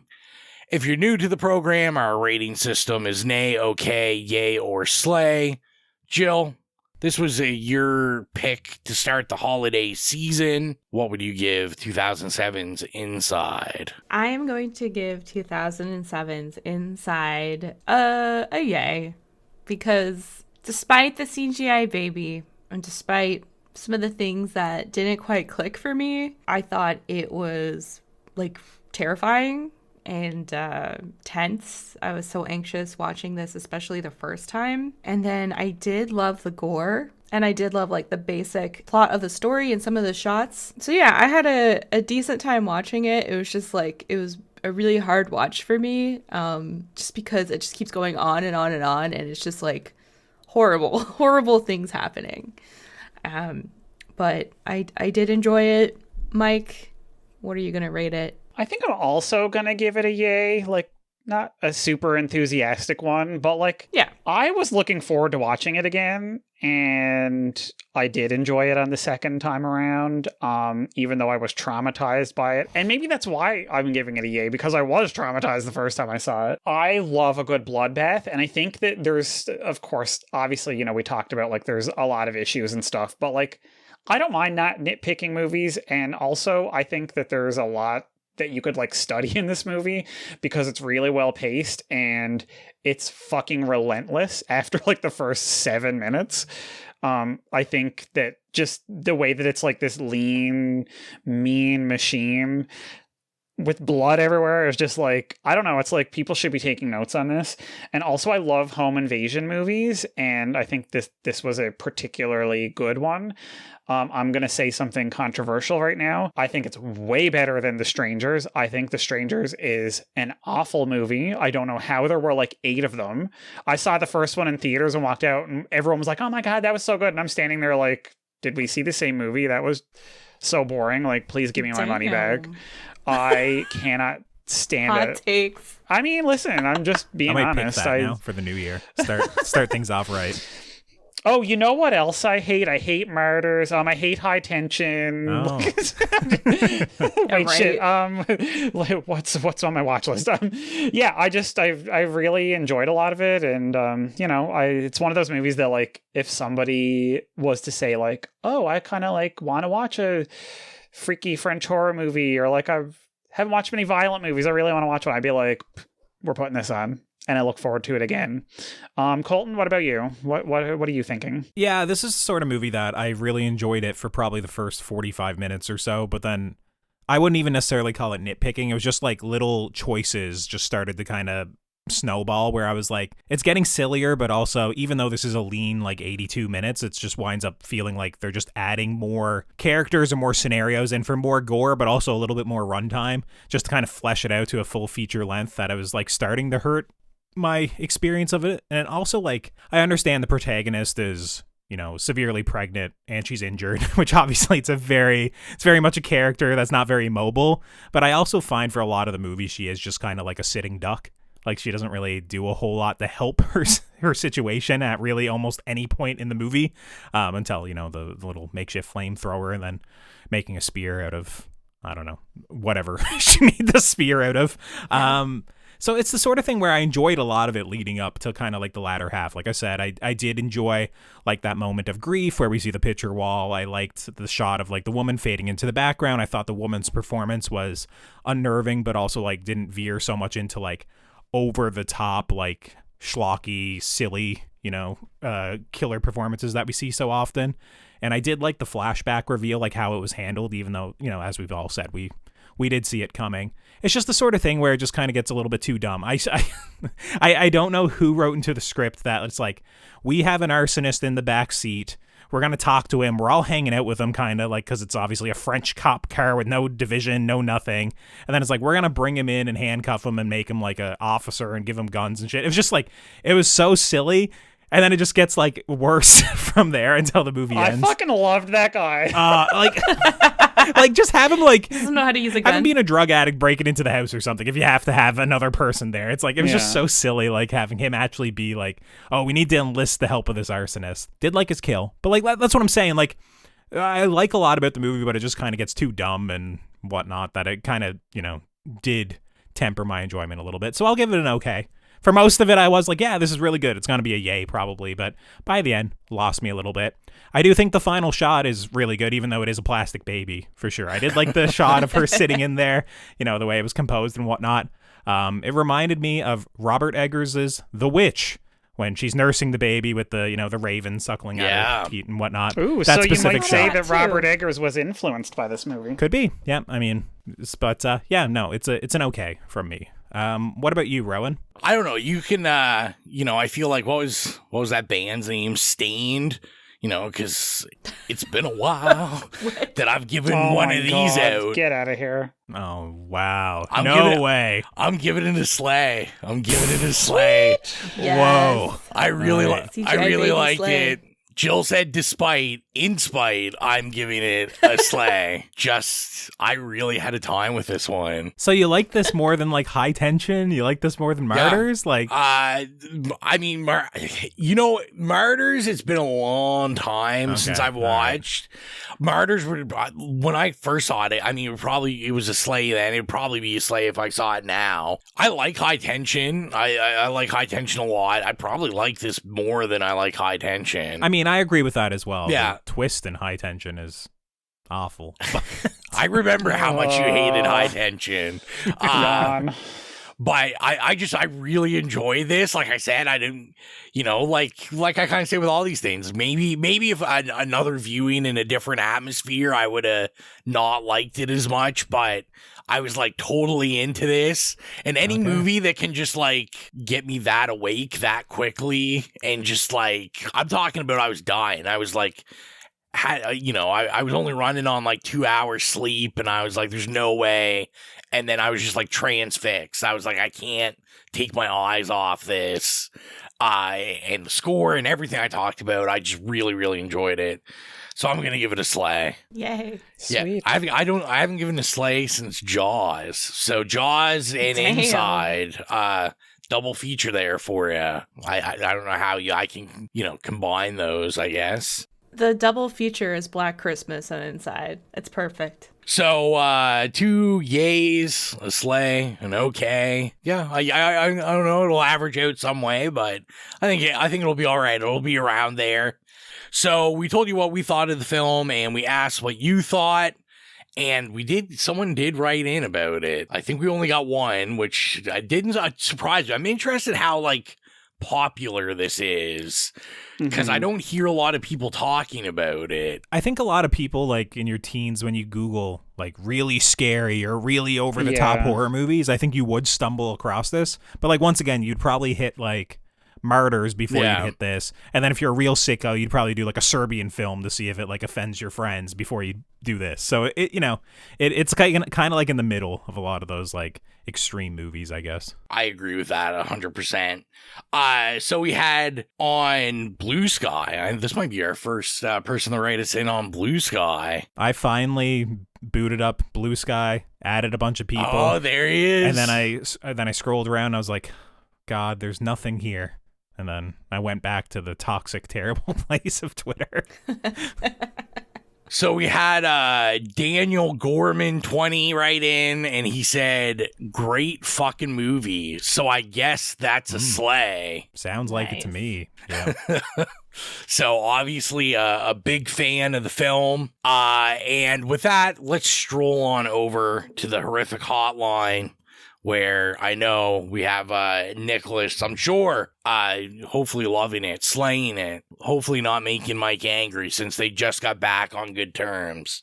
So let's find out. Also, Rowan, there was like a question ages ago that Nicholas wanted me to answer. Oh, yeah. I don't remember what it is. I don't know what it is. So I will make a deal that as this voicemail is playing, I will find the question. I do remember. All right, so I've seen Inside for the 4th time now, and there's always 2 things that surprise me. The first one, you guys kind of already spoiled in your last episode. That is, or spoiled in quotation marks, it is a Christmas movie, or it takes place during Christmas. I always forget that. It's not a Christmas movie.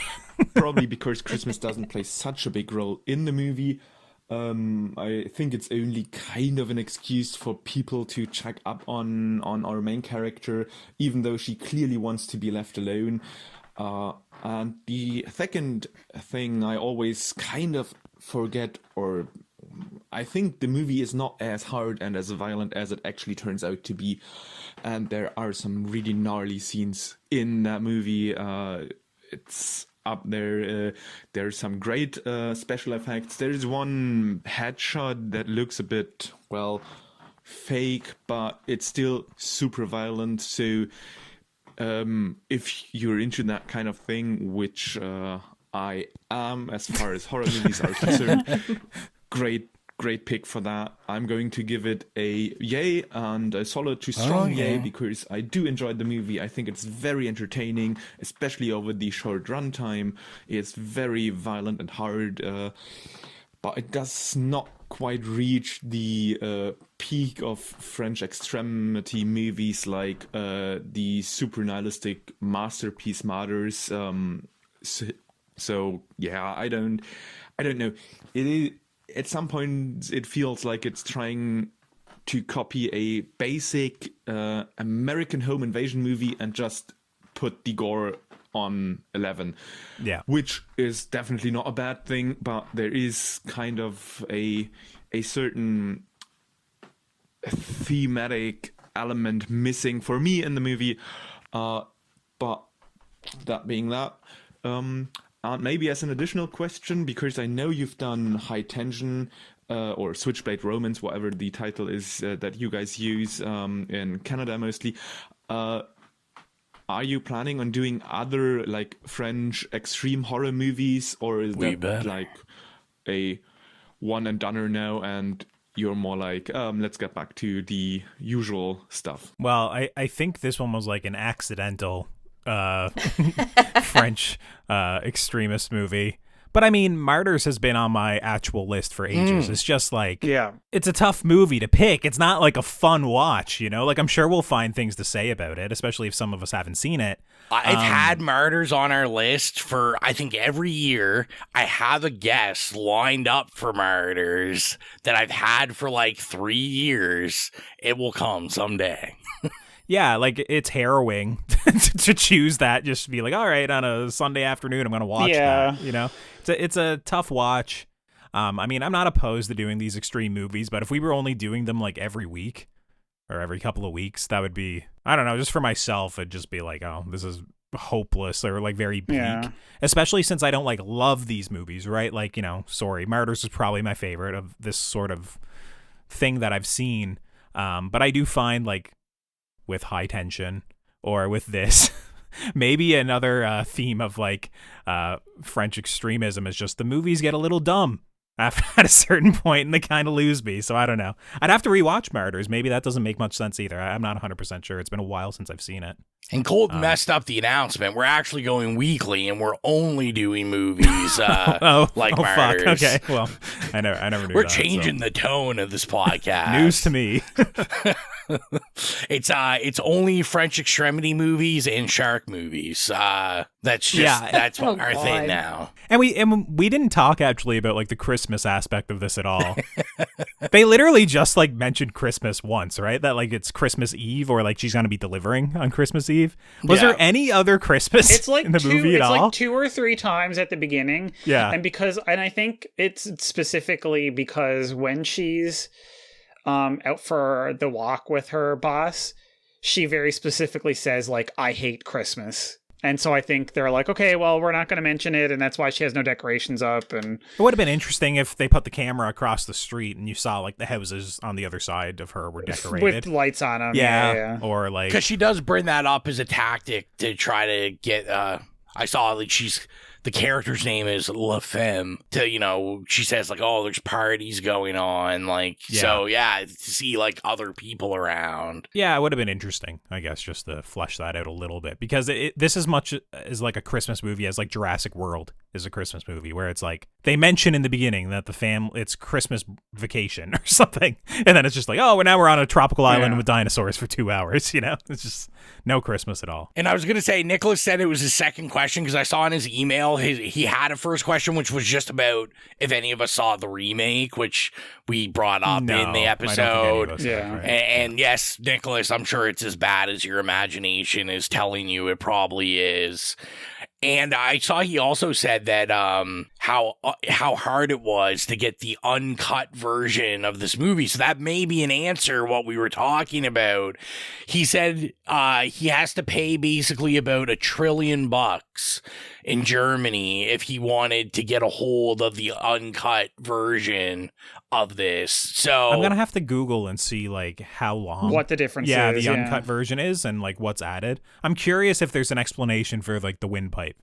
Yeah. Or if that's still just random. I'm curious how you came up with $1 trillion, but well, I mean, he is a patron, so Yeah, he's so obviously obviously big baller. And I made a promise, Colton. I did find the question. The question was all the way back on Halloween, for the Halloween 6 episode. Wow. The question for Colton that he had was about Wild Robot, and he just wanted to know if you had a minute to spare, and he said he also saw Wild Robot 2 and had to fight a few tears here and there. Yes, absolutely. He said it was a beautiful movie, and he wanted to know, how does it rank in your list of animated movies? Oh, well, I mean, certainly in recent years, it's like right at the top. Like, it's literally like my favorite movie, if not second favorite movie of the year this year. So I had a chance to check that out at TIFF. I was like a grown-ass man in an audience full of like a lot of like parents bringing their kids to probably like their first TIFF movie. And I shit you not, on probably 2 or 3 occasions, I was like fighting back tears. I think it's a beautiful little movie. Hilarious thing to discuss after just doing an episode on Inside, this violent, terrible movie. But yeah, The Wild Robot's excellent. I would say it's probably my favorite animated movie since maybe like Moana. I really liked Moana back in the day. I did really like that Puss in Boots movie from a couple years ago. I don't know if this might be a little bit better, but that movie kind of got me strangely as well. I am singing at the top of a mountain. I remember you talking about that forever. Yeah, that was really good as well. I don't know. It's similar movie. It's like on a similar probably level as like Puss in Boots, The Last Wish. That was a really good movie, surprisingly as well. But it's rare these days that like an animated movie gets me that much on the verge of tears. Like, it was so much so I remember coming out of The Wild Robot and talking to like my friend at the festival who didn't go and see it because he's like, I'm an adult, I'm not going to see this animated kids movie. And I remember as I was telling him about the movie, I was getting like overwhelmed with like emotion again, that I was like almost on the verge of tears just because I was like so proud of the character at times in the movie. Yeah, it's a great movie, special movie. Like I said, Colton has a heart. Yeah, it might be my favorite of the year, if not The Substance might be my other favorite, which once again, polar opposites, but whatever. Wild Robot's a beautiful little movie. You could do an animated movie about the CGI baby. I'd watch it. Yeah, I would. I'd watch it. I think I'm good. And if you want to be like Nicholas and ask us a question about the Wild Robot after covering just a harrowing, horrific movie, you can do so at sending us a message on the Horrific Hotline. Basically just send us an email, a voice message at itslaispodcast@gmail.com, or on any of our socials at itslaispodcast. Basically, if you get a voice message to us, we'll make sure that it makes the air. And if you're not doing so already, you can follow us on our socials at It Slays Podcast. We're on Instagram, Facebook, Twitter, Slasher, Letterboxd Threads, Bluesky, TikTok. I mean, I'm not on TikTok. I feel like I'm too old for TikTok, but apparently we're there at It Slays Podcast. And if you want to help support the show financially, like our horror hounds, Holly, Nicholas, Patrick, Mark, Steven, Joy, Dan, Brian, Trevor, and James, gain access to the Patreon exclusive show Stream Screams, hosted by Gill, and get episodes of this here main show 48 hours early. Be sure to head on over to patreon.com/itslayspodcast and choose whatever tier works best for you. Rowan, this isn't the sort of score I don't think that's going to be on Spotify, but if it is, I don't know. Yeah. Something will get added from it. That is 100% sure. I got to do a big update anyway. I've got like a list of stuff I got to add. So I think tonight might be the night I dig through and put the stuff up. But yeah, you can go to Spotify to the It Slays Podcast Horrific playlist. If you have any problems finding it, you can go to any of the social media Colton just mentioned, go in the bio, click the Linktree link. It'll have a link there, take you directly to it. We upload scores or licensed music from iconic horror movies we review, or just horror movies we love. So go follow that and get your spooky music on, because why the hell not? And lastly, geez, guys, the last episode of the year, which will be our Christmas episode. Yet again, I think we failed terribly. 2 years in a row, we've always been like, we should do an episode where we give out like fake awards, all that. We never do it. Yeah, always forget. Basically, because we forget. We'll probably do that episode like once again on Now Slang, where we're looking forward to the next year, though, when we're bored. In between Christmas and New Year's. That was fun last time. And I think me and Colton have talked about maybe doing like an episode for Now Slang of like stuff we missed and talking about it for 10 minutes or something. Yeah. But we were really disappointed we never reviewed Daddy's Head. So we have to bring you the important things like that. So I thought you'd say like maybe Terrifier 3, that kind of slipped past us, but yeah, Daddy's Head, Oh, I just have to say, by the way, I forgot to mention that I watched Terrifier 2 finally. Woo! Classic. Yeah, I saw that listed. I was like, oh, maybe he's intentionally not, saying. Yeah, it no, just I forgot about it, even though I watched it yesterday. Also, now at the end of the show, I'll give Mike his flowers as well. That I'm very happy to see that he's using Letterboxd a lot more often now, and that he's a pro member. I'm trying to be. I was like, so I proud. paid money for what it. A guy! What a guy! Yeah. I'm so proud.